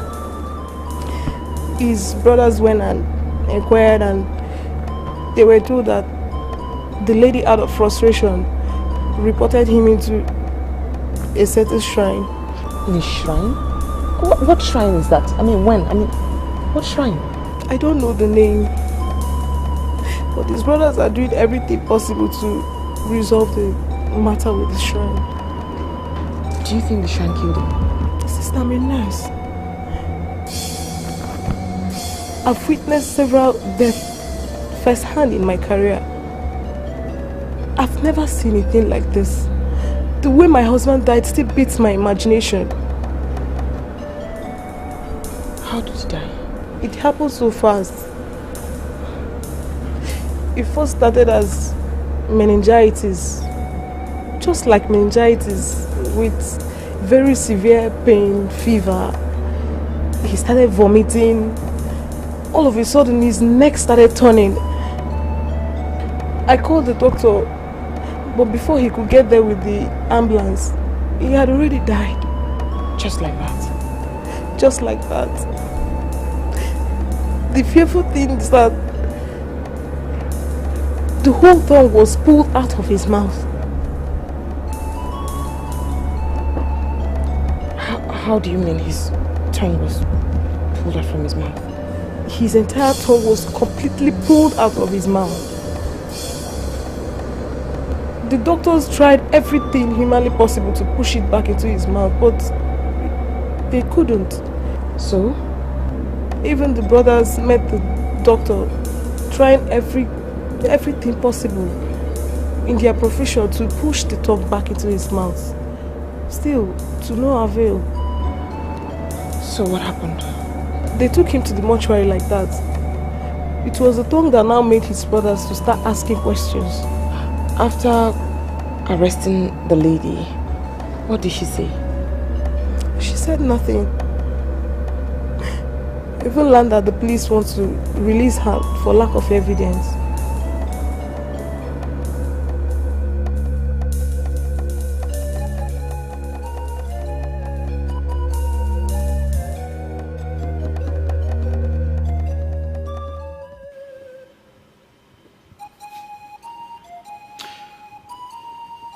I have looked into the various allocations in his market, and I saw that you have 15 stores in your name. And that is the highest an individual can ever have. And what about it? Mr. Sula, I am paying rent on all these stores that are listed in my name. I want to understand the meaning of that statement you just made. Well, what I'm saying, Chief, is that we have rules guiding this market. We make all the laws. In fact, we own this market. That is not the issue, Chief. But whoever allocated such number of stores to you violated the policies and rules of this market. Nonsense. So what are you insinuating? Mr. Slow, are you insinuating that you want to take all these stores away from me and give to someone else? Is that what you're insinuating, Mr. Slow?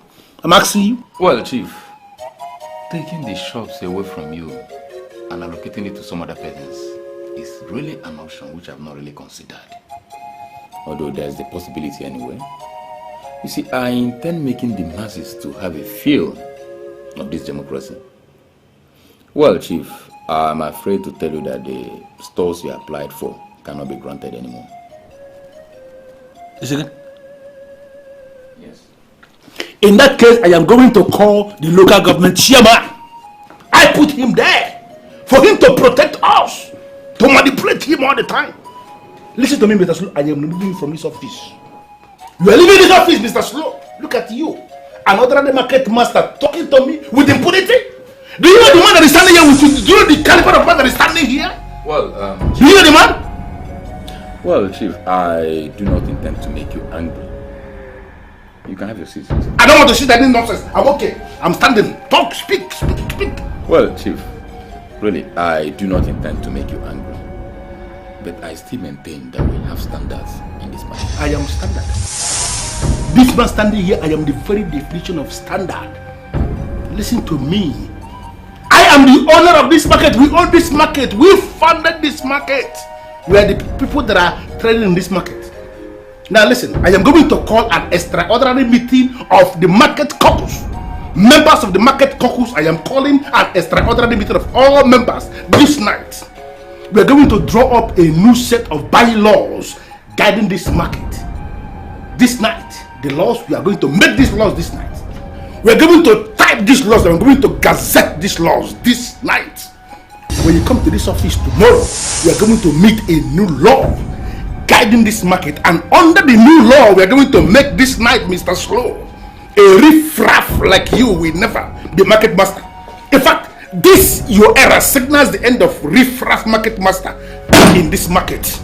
I said it, so shall it be. Well, Chief, I am so sorry if I got you angry. But I still maintain that you and your caucus cannot meet and make laws for this market. It is not done anywhere, Chief. So may I know the people that are making these laws? Or are you telling me that you are the sole authority that will make the laws and you pass the laws down to us for us to begin to obey? Is that what you are saying, Mr. Slow? I make no laws, Chief. The laws guiding this market are made by government authorities. So, Chief, you and your caucus cannot decide or make laws for this market. Then we are going to sack the so-called government authorities. If they fail to make laws to protect people like us, then we are going to fire all of them. Sack all of them. Are you listening to me, Mr. Slow? The laws must protect people like us. Because we are the people that are controlling the economic system. We are the people that are paying taxes to government in millions of naira. We pay money to government to sustain government. So if men in government should not make laws that are protecting our interests, they are in trouble, because I'm going to remove all of them. Are you listening to me, Mr. Slow? I am communicating to you. Look at you sitting down here. Your era is counted in hours. Nonsense. Something your brother was doing for me with ease. They brought you here from only God knows where, and you're proving to be Tyson. You're proving to be Margaret Thatcher. Useless, you idiot. Give me just ordinary stores. I told you in confidence that I have goods coming from China. I need stores to market these goods. I need series of stores. What is preventing you? I'm going to pay you. Give me stores for me to do my business. I refuse it. Can you imagine? That riffraff that was sent here as the new market master telling me about rules. What does he know about rules? I told him that we are the rules and he didn't even understand what I was saying. But Chief, what exactly did he tell you? He told me that I already own 15 stores in the market. Now, I mean, what is his business with that?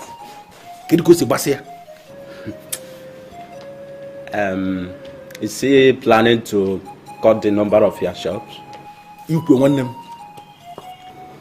Chief. that idiot that was sent here as the market master looked me in the eyes and told me that cutting down the number of stores I own in the market is actually an option he has not considered. Can you people understand it? I called us here this night as my colleagues in the market caucus because I want us to take a decision. I want us to come up with new set of rules that will streamline how this market should be run from now onwards, because I want us to deal with that riffraff. I want us to deal with the idiot. Chief, could you please tell us exactly what he said? He was very emphatic. That idiot that has no money, that cannot boast of just 1 million naira anywhere on earth, was telling me that my application for additional stalls in the market has been rejected. Can you imagine that? Did you actually apply for more shops? Igwe, I don't understand what your problem is. Of course, I applied for 3 additional stores in the market. Or do you think I don't have the right to expand my business tentacles? I am a man on the move. I keep expanding. Do you have any problem with that? I'm asking 3 of you. Do you? Chief, you shouldn't have more than 3 shops in that market. That is true. You already have 15 shops and applying for more. Chief, I don't know.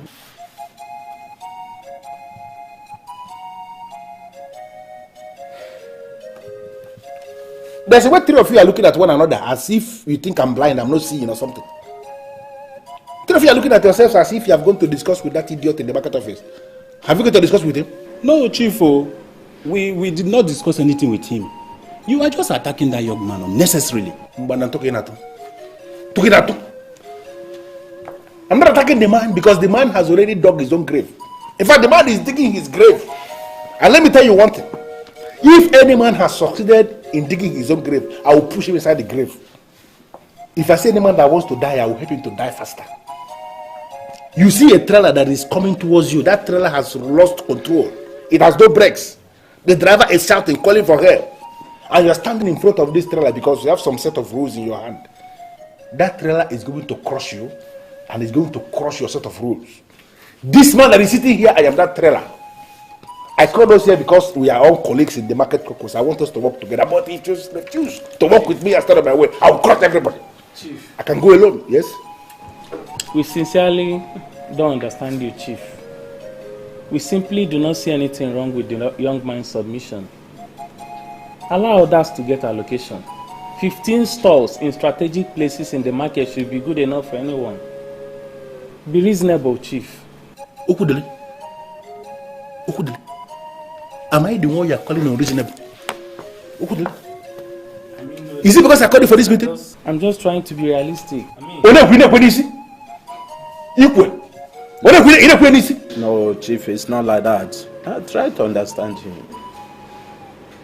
Try to understand. No, let's reason. Let's try to be reasonable here. Samuel, what are we doing here? Why did you bring me here? You can never claim to know what you think you know until you know what others know about the same thing. I don't understand what you're talking about. You speak in parables. You deceived me, Jessica. You led me astray. If it wasn't for you, I would still be alive. Now you're beginning to scare me. I'm leaving. Look at me, Jessica. Turn around. No! No, please! No! My God. Thank God it was a dream. Why would he want to kill me? He was the one who got the idea of stealing the money.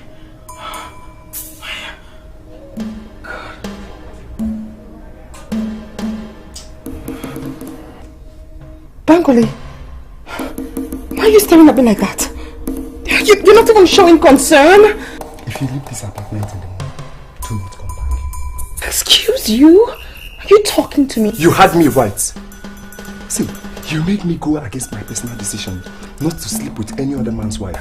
You ruled me to sin, and I have repented of that sin. Yes. Do not call me again. Don't be silly.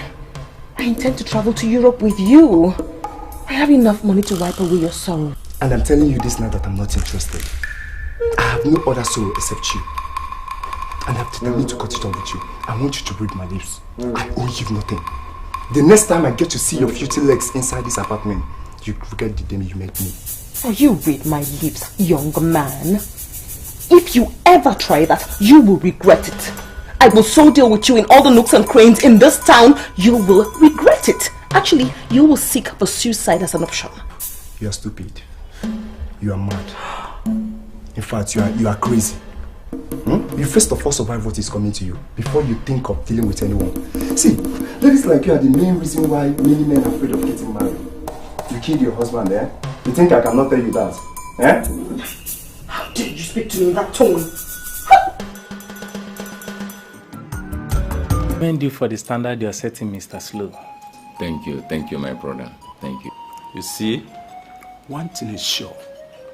You have our full support to bring sanity back into this market. Thank you. You see, with God on my side, I'll do my very best. Once again, you are welcome, Mr. Slow. Do not mind Chief Onwa. He is always difficult. According to what my colleague said, we will give you our full support. Thank you, my brothers. But what baffles me is how he was able to get 15 stores to himself. Why 3 traders struggle over one stall in this market. Not only that, but the most annoying thing there is that he has valid papers for all of them. Your partner who was here before you was a crook. He has a bad reputation of sleeping with the market women and taking bribes. He must be the one who issued him those valid papers. If you continue the way you're going, Mr. Slow, your name will be written on marble by the time you leave this place. Thank you, my brothers. You see, I'm a child of God, and I play by the rules. The only tonic I need is this cooperation from caucus members.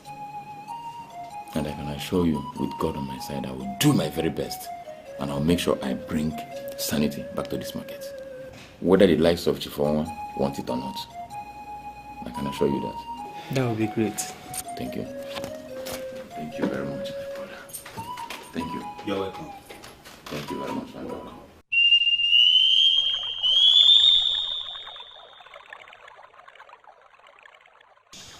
Mbakija.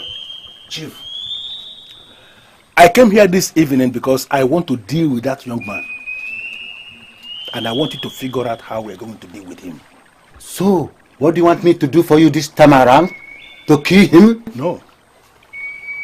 I have series and series of plans lined up for his destruction. Killing him is the last. I want his destruction to be a gradual process. What I want you to do for me now is to give me that ancient chewing stick that you have been giving me, that I've been using. That chewing stick that I will have in my mouth. And my wish will be the command of everybody that is listening to me. Give me that chewing stick, Mbakija. That is why I am here. Chief, you have used that chewing stick for 7 times. And that is the maximum number of times an individual could use it in a lifetime. Giving you the chewing stick now will cause you some troubles, damages. What damages? Mbakija, what damages? All of us are part of this ritual. All of us are part of this occult. We know all these things, that nothing goes for nothing. There must be something that I can do, and the chewing stick will be available again for me to use, even the 8th, even the 9th, even the 10th time. Tell me what you want me to do, because I want to have new stores in the market, and that man is standing on my way. How do I get that chewing stick? Chief, you bring a cow, so that we transfer the cost onto the cow. Just a cow? That is nothing. Cow is nothing. I am going to provide money for you to buy the cow and transfer the cost to the cow, as you said. Perform the ritual. I don't need to tell you that I love rituals, because everything about my life is ritual. I know that very well. I will give you money for you to buy this cow and transfer the cost to the cow. On my way to the market in the morning, I will branch to collect the chewing stick. No problem, Chief. You know, just because the butterfly can fly, it is not calling itself a bird. To the butterfly, the only thing that qualifies a bird is to fly. They just sent that idiot to come and be the market master. And he believes everybody must be under him. He sees himself as a master, forgetting the fact that, hi, Chief Onwa, I'm the market. He can be master to some people. He can never be my master. That is the issue.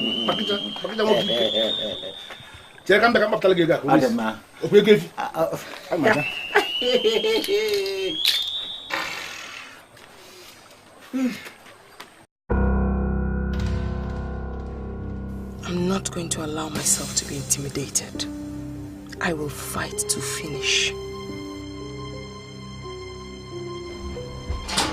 Whoa! Hey! Hi! What are you doing here? G4, I said, what are you doing here? Ah, you're monitoring me. You came to see if I'm dead? Go back and tell your idol that I am still here and I am not going to die. Well, doesn't mean you're never going to stop. Well, anyways, I was just in the neighborhood and I thought it wise to come by and say hi to you. I don't need your hi. I don't. I need some peace and quiet. Now, leave. Well, just to let you know, the club in Germany has offered me a 5 years contract that I'm going to be the only soul sculptor in the whole of West Africa. Isn't that good? How does that concern me? How? G4, I will mess you up. I will so mess you up, you will not know what hit you. You killed my husband because you wanted to get a contract, right? Read my lips. By the time I am done with you in this town, suicide will be an option for you. Listen to me, let me say something to you.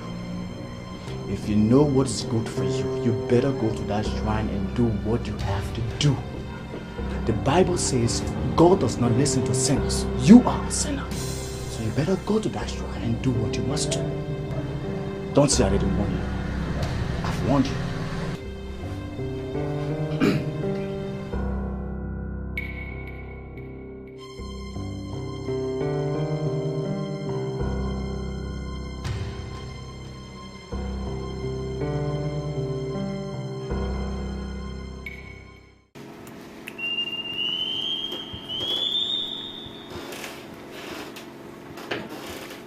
Mr. Sloan, I want you to understand that I am not just a chief, as an ordinary chief. I am a high chief in this land. Do you know that? Chief, there's no doubt about that. You're a chief, of course, sir. You're a chief, I know. I need 3 additional stores in this market. There are some merchandise I am expecting from Asia. And for me to market this merchandise effectively, I need 3 additional stores. And I want you to get busy. Chief, this one you're still using chewing stick by this time of the day. I hope all is well. All is well. It's a matter of choice.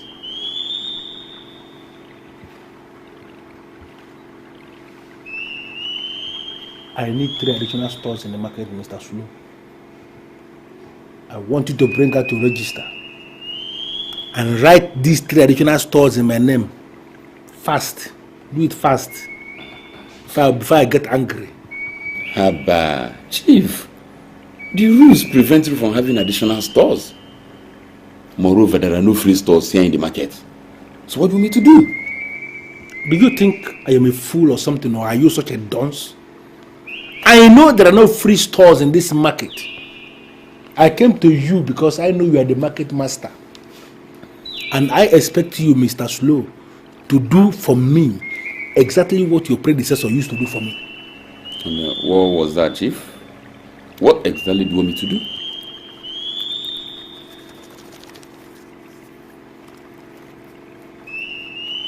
Sack somebody. How could you say that, Chief? How could you say that? I am the owner of this market. That's why I'm saying that.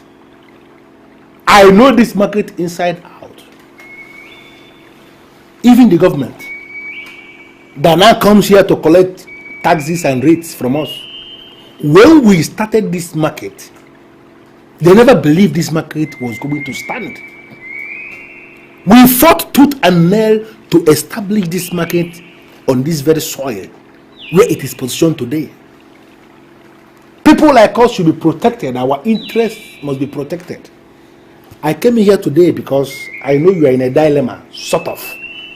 And I'm going to solve that dilemma for you. It is possible you are thinking where these additional stores will come from. I'm going to educate you. If you go to line C, as we speak now, you will see two ladies that have established hairdressing salons in line C as their businesses. Look into my face, Mr. Slow, and tell me, is it proper for hairdressers to be in this market where we are discussing imports, where we are discussing distribution, where we sell merchandise in wholesale basis? What are hairdressers doing here? Automatically, as you can see, those two ladies that open up hairdressing salons in Lycée, two of them are fired. Automatic. I'm taking over. Now, if you go to line E, you will see another mystery. There's a lady there that opened up another shop where she's selling biscuits. Go to that lady now, you will see her dressed in gold, silver, and even diamond. Do you ever think that she's making money to wear all those expensive jewelries, all those expensive emeralds from the money she's making from biscuit? No way. That lady is positioned in the center of the market and she is making us to zero indirectly through our boys. And that lady should be fired. Biscuit sellers should not be in the market. They should be in schools, nursery schools, primary schools, secondary schools, polytechnics, and if possible, even in the universities. This is a big market where we're dealing with millions of naira. Serious businesses go on in this market, and all of a sudden a woman that is selling biscuits is here. Now, Mr. Slow, I want you to listen. That woman that is positioned in the center of line E is a colossal threat to our investments in this market. And in the interest of good business, in your capacity as the market master, I want you to fire that woman. Well, Chief, I will look into the allegation of sleeping with the boys in the market. In Apuala, are you such a fool in Okanso? I didn't say that she is sleeping with them in the marketplace.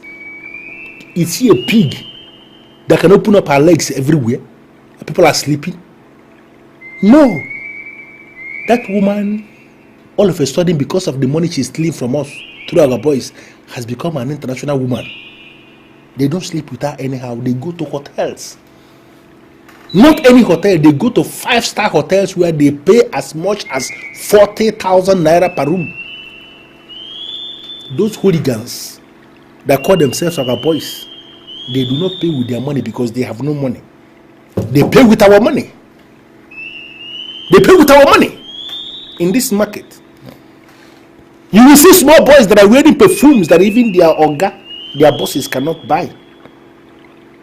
You will see them go to restaurants where their bosses cannot enter. They are stealing our money. And if you yourself, who keep telling me that you are committed to due process, if you are sure you are committed to due process, Mr. Slow, you should protect men like us that are spending so much money in this market. And the only way you can protect us is by sacking that woman. I have no business with that, Chief. The owners of the boys should learn how to control their boys. Moreover, it is not in line with my duty to look into the private lives of men and women in this market. Like you said, they go to the hotels. My office has no business with that. I don't interfere on how market traders live their lives. I play by the rules. Is there anything wrong with you? The lady we are talking about is a threat to our business, Mr. Slow.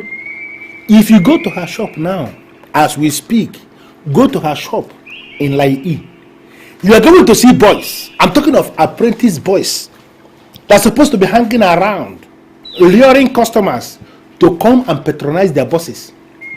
They have abandoned that primary business of theirs. If you go to that shop now, you will see them seated, lined up, eating biscuits. Some are drinking mineral waters. Some are drinking malt. Even some of them have gone berserk.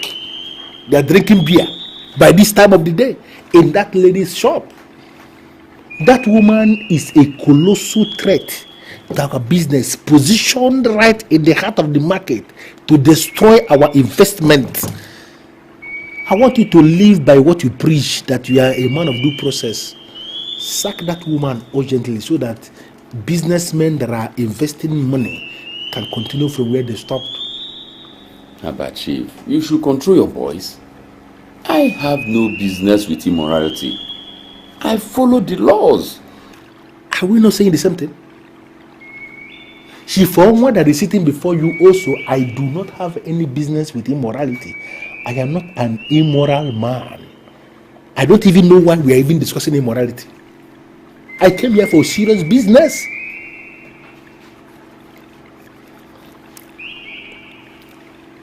Now, Mr. Flo, look at me. I order you now to open your register and write 3 additional stores in my name. Do it now. Start. Chief, I have not said I'm giving you any store. And moreover, you don't expect me to sack anyone. Come on, Chief. Those people are legal occupants of those stores. We don't just sack people like that, Chief. We have rules and principles guiding this market. You're talking. Are you still talking?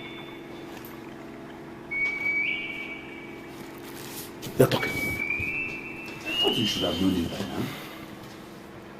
Just give me small shop. Only 3 shops. You are creating a lot of bottleneck and hurdles around it. Mr. Slow. Your bogus book. Boy.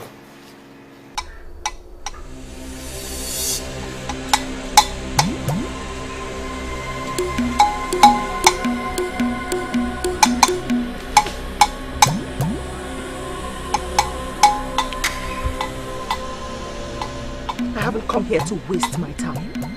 I'm not one of your converts, and I will never be. Everyone seems to believe that I must come here and negotiate with you. Now tell me, how much do you want me to pay?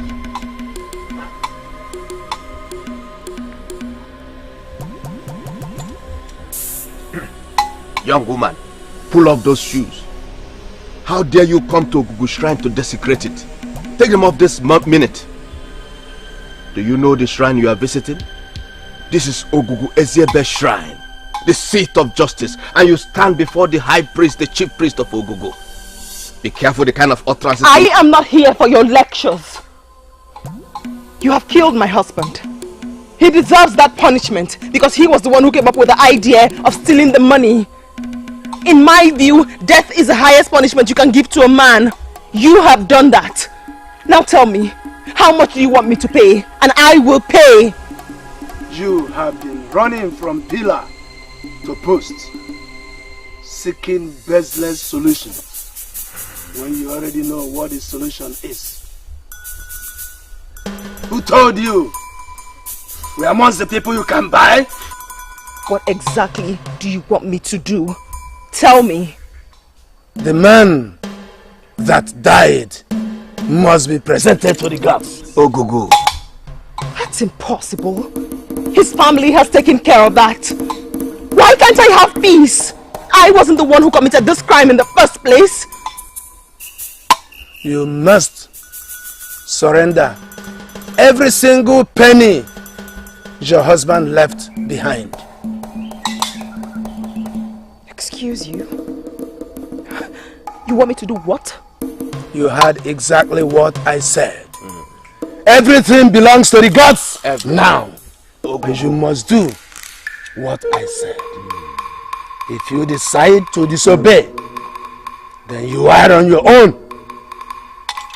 Jessica. Jessica.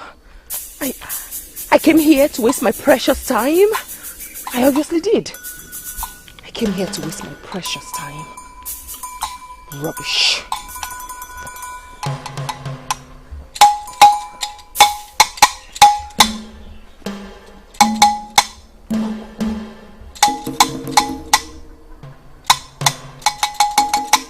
Why are you looking at me as if you don't know what I am saying? This is the chewing stick you gave me. It didn't work. Why are you looking at me as if you don't know what I'm saying?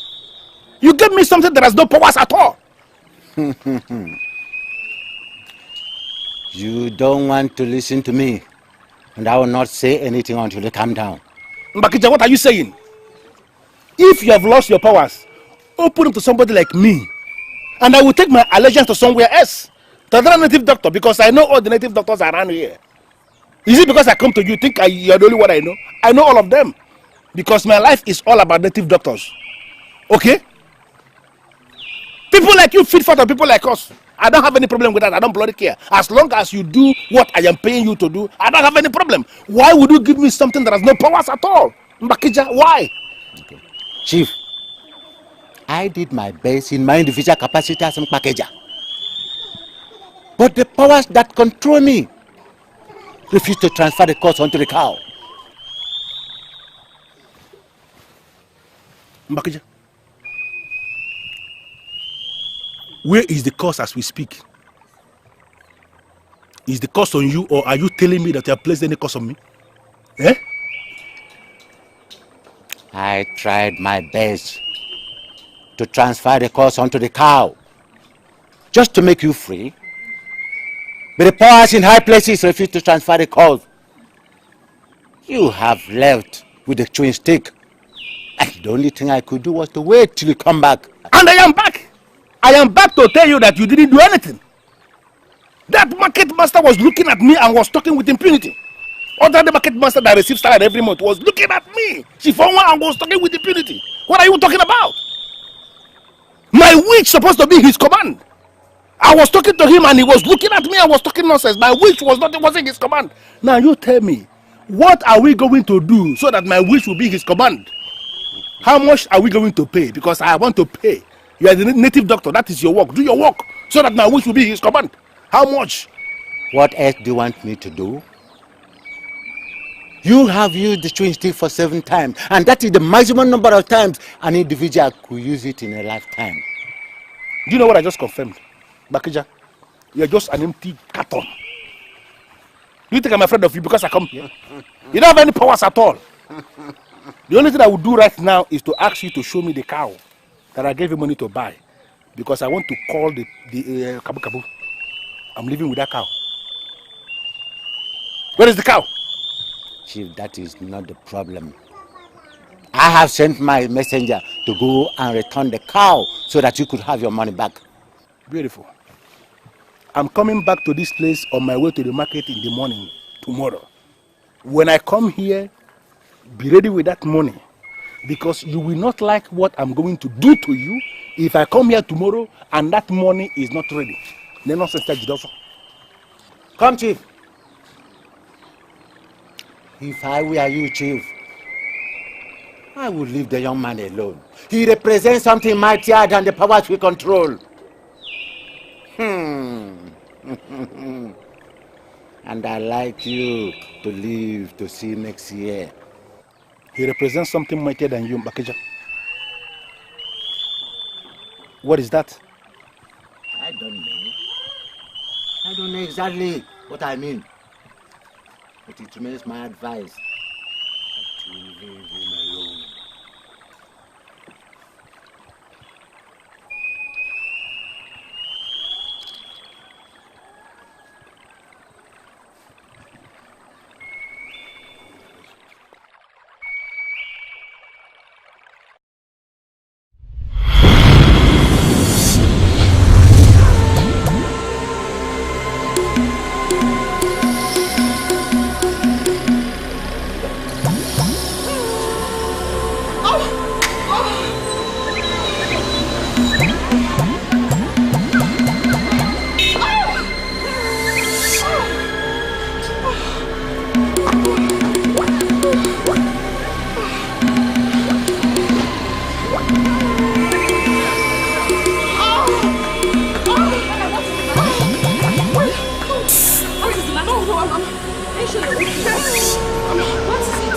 great. I'm good.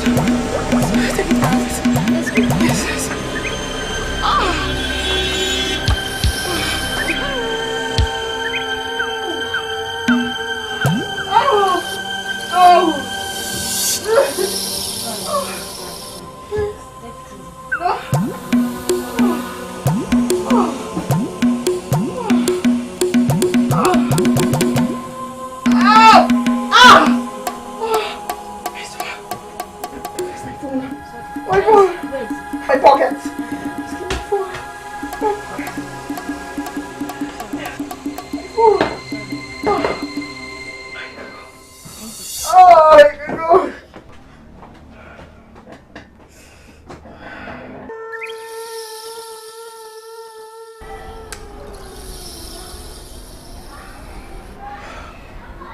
I will never allow my hands to be soiled. I will never allow myself to get involved in anything that will ruin my name. Anyone who fetches the firewood that is infested by ants will be the one to face those ants, not me, not any member of my immediate family. None of us will be entangled.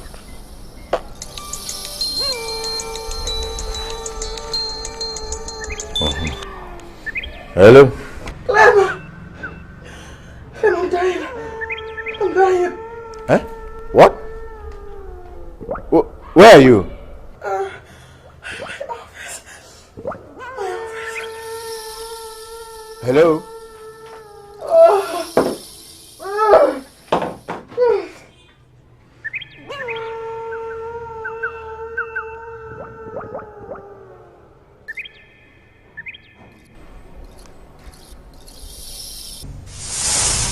I see one death.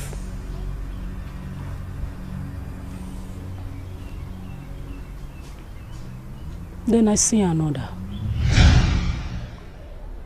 He said he sees one death after another.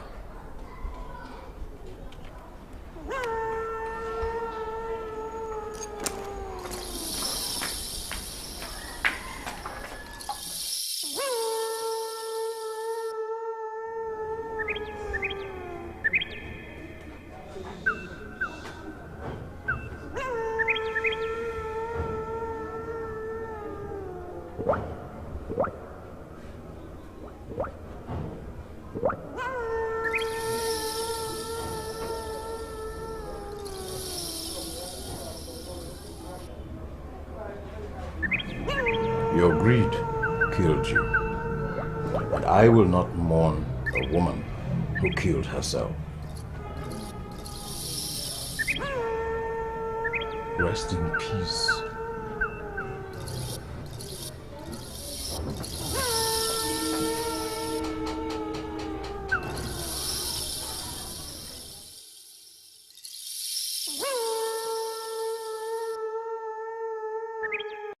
Isabelong, sincerely speaking, you are one visitor that I don't ever want to have anywhere near my compound.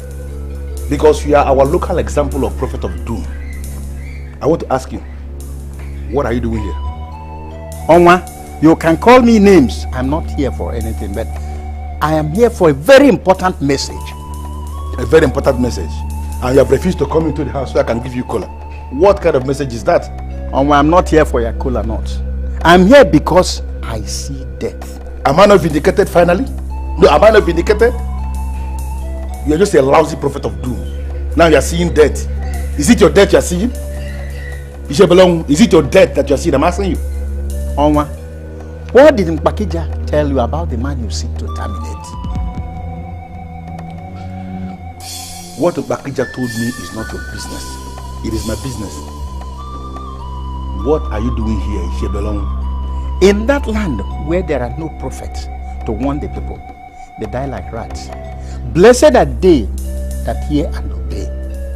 I'm sorry, Ishabelong, but I have to remind you that I'm no longer as lenient as I used to be. If you're not ready to tell me what you're doing here, you're going to see something that is mightier than you. Are you ready to speak? Onwa, We may see you today, but we may not see you tomorrow.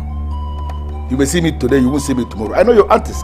You're trying to put fear in me. Listen to me. Your messages no longer move me. Because I know you to be very lousy. You have no foundation. You're just a fool, as far as I'm concerned. Onwa, the man you seek to terminate is a servant of the holy God that lives beyond the sky. Mpakija told you that the man is mightier than him, and he was right. He represents the powers of the holy God, the almighty God that lives beyond the skies.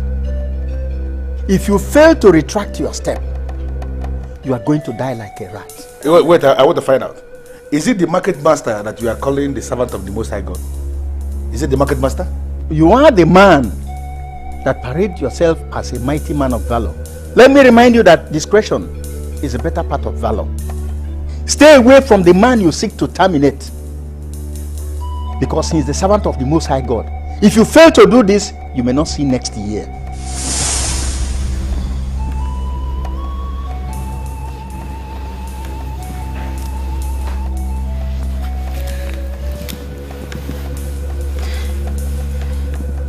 What is the matter with you, Chief? I think you're afraid, and I'm surprised. You told me you are never afraid. Servant of the Most High God. Do you know what that means? So, are you trying to tell me that you are the servant of the Most High God? Is that possibly why you bring me here without touching me? I don't touch you. Of course you don't touch me. But I give you money. I've given you more money than all the men you have met in your life. Is there anything more beautiful than money?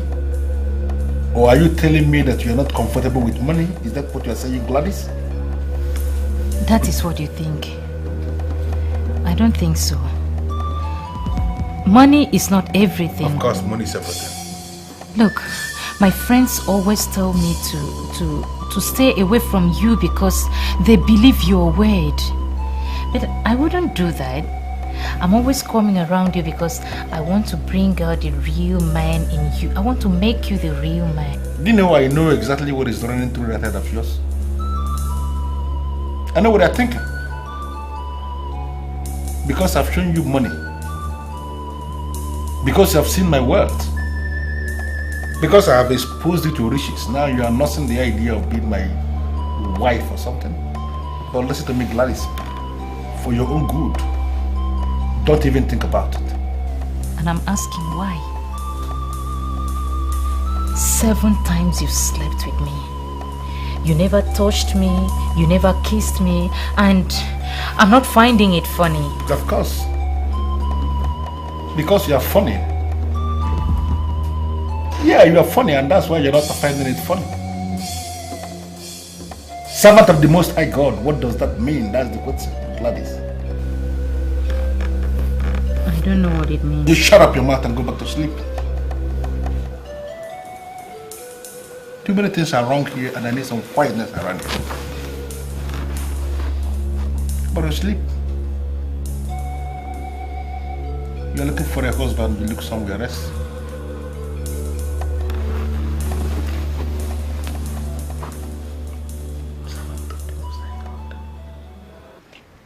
My father used to say something, that if the yam seedling used for sacrifice didn't die, it will surely germinate. Yeah, I have heard that before, but I don't think it has anything to do with us. On the contrary, it's all about us. You're talking weird. How is that ever possible? God kept you intact. He gave you justice. Those people that desire your death are now wallowing in pain. Those people that want to take what rightly belongs to you are now scared of getting any clues. Don't you think that is for a purpose? Purpose? What purpose? I'll tell you. But first, what do you say about what are you thinking about my proposal of being your new husband? Oh, Paul. Do we have to go over that again? I won't marry you. And I am not going to be your mistress. Have you considered how your poor wife is ever going to feel? My wife? Forget my wife. Forget my wife. She knows I am entitled to many wives. Just accept me. By so doing, I'll be sure you appreciate all I did for you.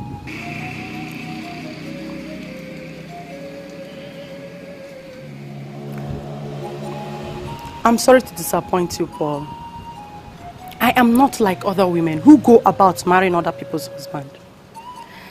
I appreciate all you did for me. I do. With time, you will receive your commensurate reward. Please.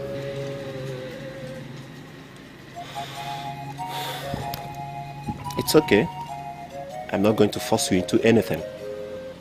The important thing is that you're finally back to your house. I'm happy.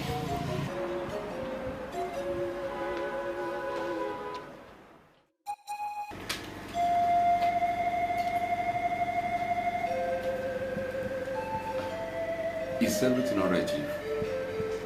I'm not quite comfortable from the way you're looking at me. Is everything alright? I came here to ask you for a favor, Mr. Slow.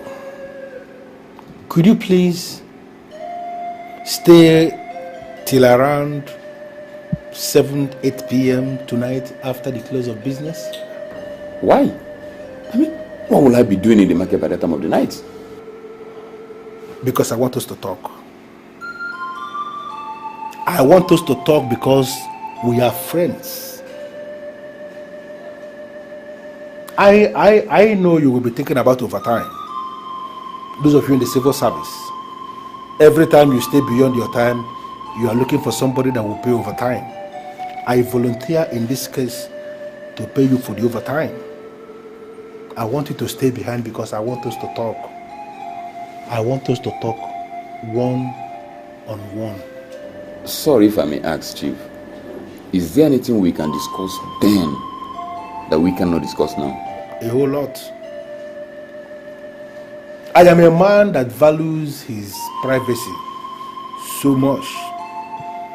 And that is why I want us to hold this private discussion. I have already briefed the men at the gate.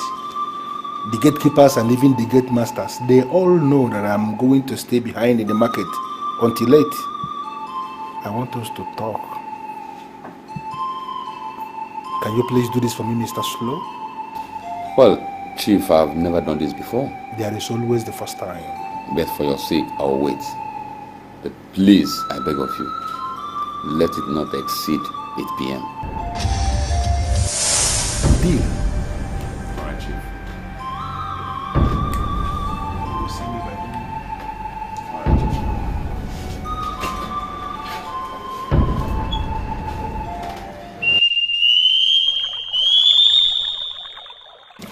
Chief, I've never stayed up to this late in the office. So what is it that you needed us to talk? Mr. Slow. Yes, Chief. First is that I want to start by apologizing over all the wrongs I did in the past. I actually apologize from my heart. Come on, Chief. I took all of them in good faith. Good faith? Yes, Chief. Mr. Slow, I like that coinage. Good faith. You know, I understand that you are a servant of the Holy God. Is that true, Mr. Slow? Really, Chief, I truly don't understand what you mean by servant of the Holy God. See, Chief, I am a born-again Christian, born and sanctified in the Holy Spirit. And I live my life according to the precept of the Bible. I do what the Bible said I should do. Live by Holy Bible. Sanctified, born again, in the Holy Spirit. I like all this. But can you tell me the difference between you and all the reverends and bishops I have dealt with in the past? I seem not to be in terms, neither do I understand with what you mean by dealing with bishops and reverends.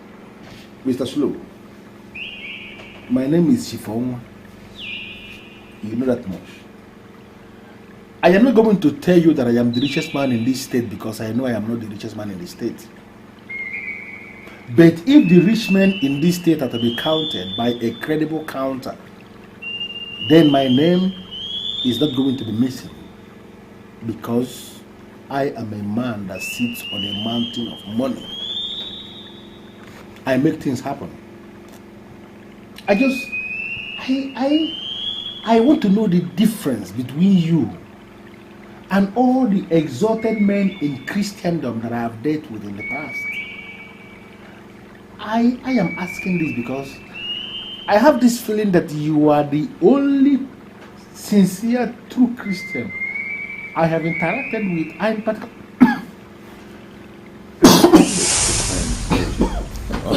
Take it easy.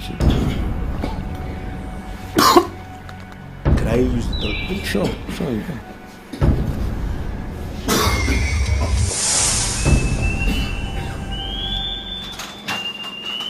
Now I know why the Lord pushed me to accept this unusual call from this man. It is not just for anything else. And it is not for any talk either.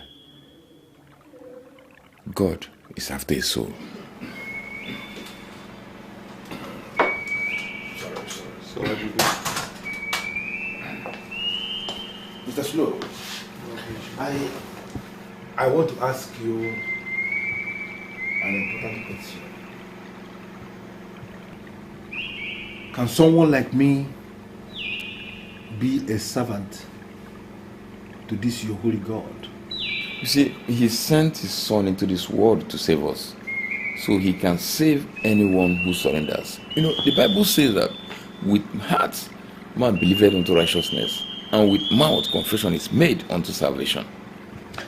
Mr. Slow, I am not going to pretend as if I'm hearing this your quotation that you quoted from the Bible for the very first time. I have heard it before. But you need to understand me. I have killed people. I have committed lots and lots of atrocities. When we came to establish this market here, the villagers refused to allow us to establish this market. They came with strong opposition. We killed many of them to silence their opposition before they allowed us to get this market established. I am a man whose hands are dripping with blood, and most times when I look at myself, I wonder if I can ever have forgiveness. Can I ever have forgiveness from this your holy God, Mr. Snow? Sure, especially when you are truly and genuinely repentant, especially when it comes from a true repentant heart. You know, the Bible says something, it said that God can never in any way despise anyone that comes near him. That's why he's a just God. All these Bible you're quoting, I know all of them because I used to be a member of a particular church. In fact, I was a zealous member of that church that I was going to almost all their weekly activities. I was committed until the pastor in charge proved to be the devil himself. He got all the beautiful girls that were singing in the choir, he got all of them pregnant. He didn't stop there. That lousy pastor. He embezzled the church money that the church was actually declared bankrupt. And I was expected to dole out more money. At that very point, I decided to abandon the church. I went ahead and gathered all categories of charms from almost all the native doctors around in the quest to protect myself. If you come to my house now, I'm going to open one door and I'm going to show you a particular charm that speaks like a human being. That charm knows everything I do. I am a man wallowing in charms. And most times, I just wonder, is it possible for a man like me to have forgiveness? Is it ever possible? The promises of God are certain. just confess with your true heart, he's willing to forgive and always saves. Mr. Slow, you need to know me. I am a courtist. No, I'm not talking about all these moi courts, useless courts, powerless courts that people belong to and people are afraid of them. I'm talking of serious, fundamental, massive courts. 12 in number. I belong to 12 different courts. When I said you don't know me, that is true because you don't know me. I live in a castle, alone with my cuckoo. I have no family, I have no wife. Because a particular court where I belong to prevents me from having a wife and raising a family. There is a particular court that I have that prevents me from eating anything prepared by a woman. Another particular court where I belong to insists that if I must sleep with any woman, that woman must be a virgin. Imagine the task. In this era where there are no virgins, I am required to sleep only with virgins. Even as I began to rejoice that I know at least I have to sleep with somebody, I came in contact with another court again that will actually kill that very virgin after 24 days of sleeping with me. I am helpless. I don't know what I'm going to do. As you see me here now, every other day I am regretting my life. And that's why when I started to interact with you and I came to realize that you have something to do with the Holy God, I became curious somehow. Is there a hope for somebody like me? Is it ever possible for this your Holy God to forgive all these my atrocities, to clean me and make me right, so I can be his servant just like you? Is that ever possible, Mr. Slow? You see, if you reject the devil, Chief, and accept God with your clean heart, you know, Christ comes into your life with the Holy Spirit, and that Holy Spirit gives you the peace that even money cannot buy. Peace that money cannot buy. I think I need that kind of peace. But I want you to assure me, can a man like me have that kind of peace that money cannot buy? I am going to take you to church on Sunday, so that by the time you dwell in the presence of God, you begin to experience the newness of mind and peace in the Holy Spirit. And you'll be a changed man. So why not we make it a date on Sunday?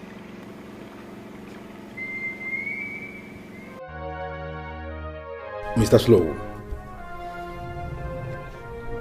the night I was initiated into the high-class cult of the unholy Bermuda Triangle, I was given an order.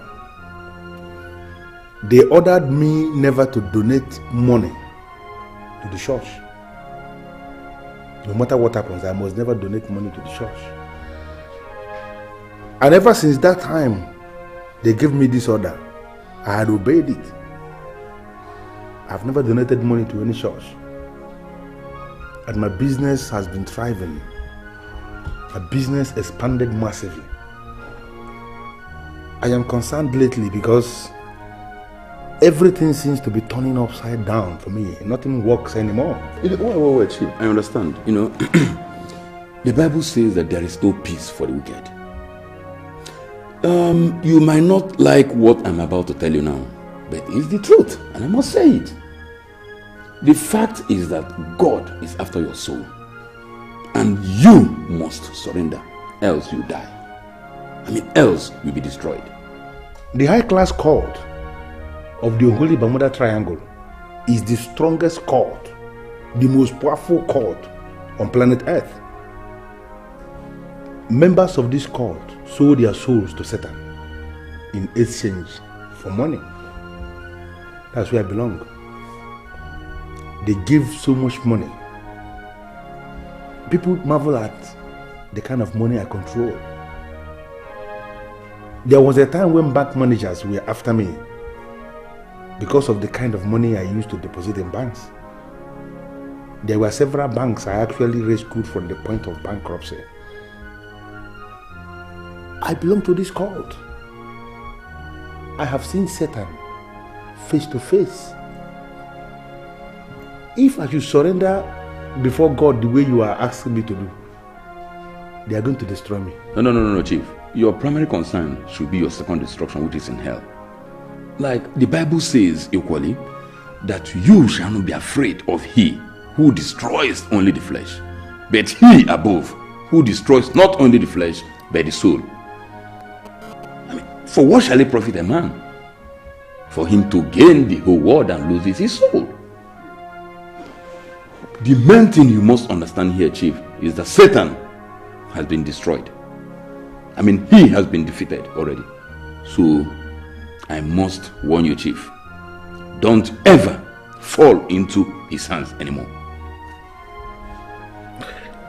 What exactly do you want me to do? So God is calling you today because he is after your soul. So obey him today and heed the call so that you shall live. At least you shall see the promised paradise. Promised paradise. So kneel down, let's pray, Chief.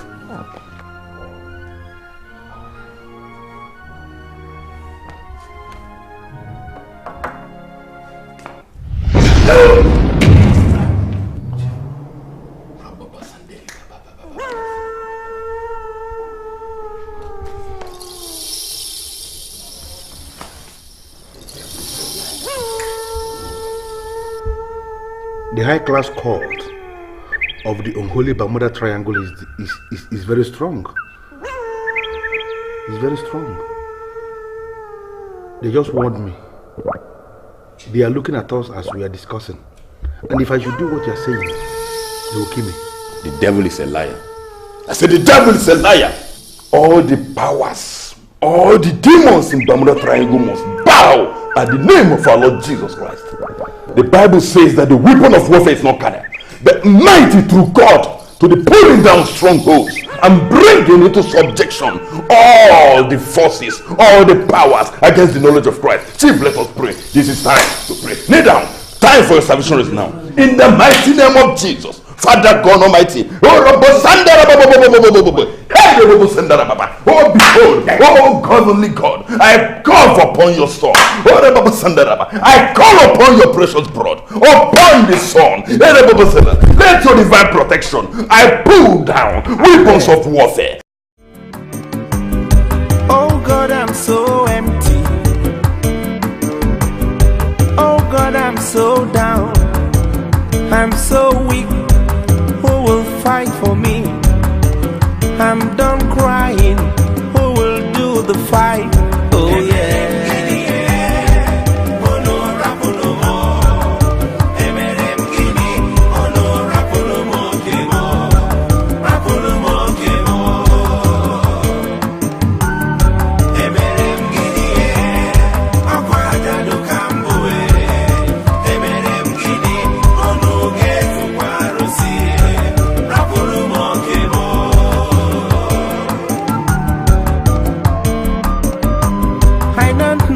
To go, I don't know who to tell. I'm done crying.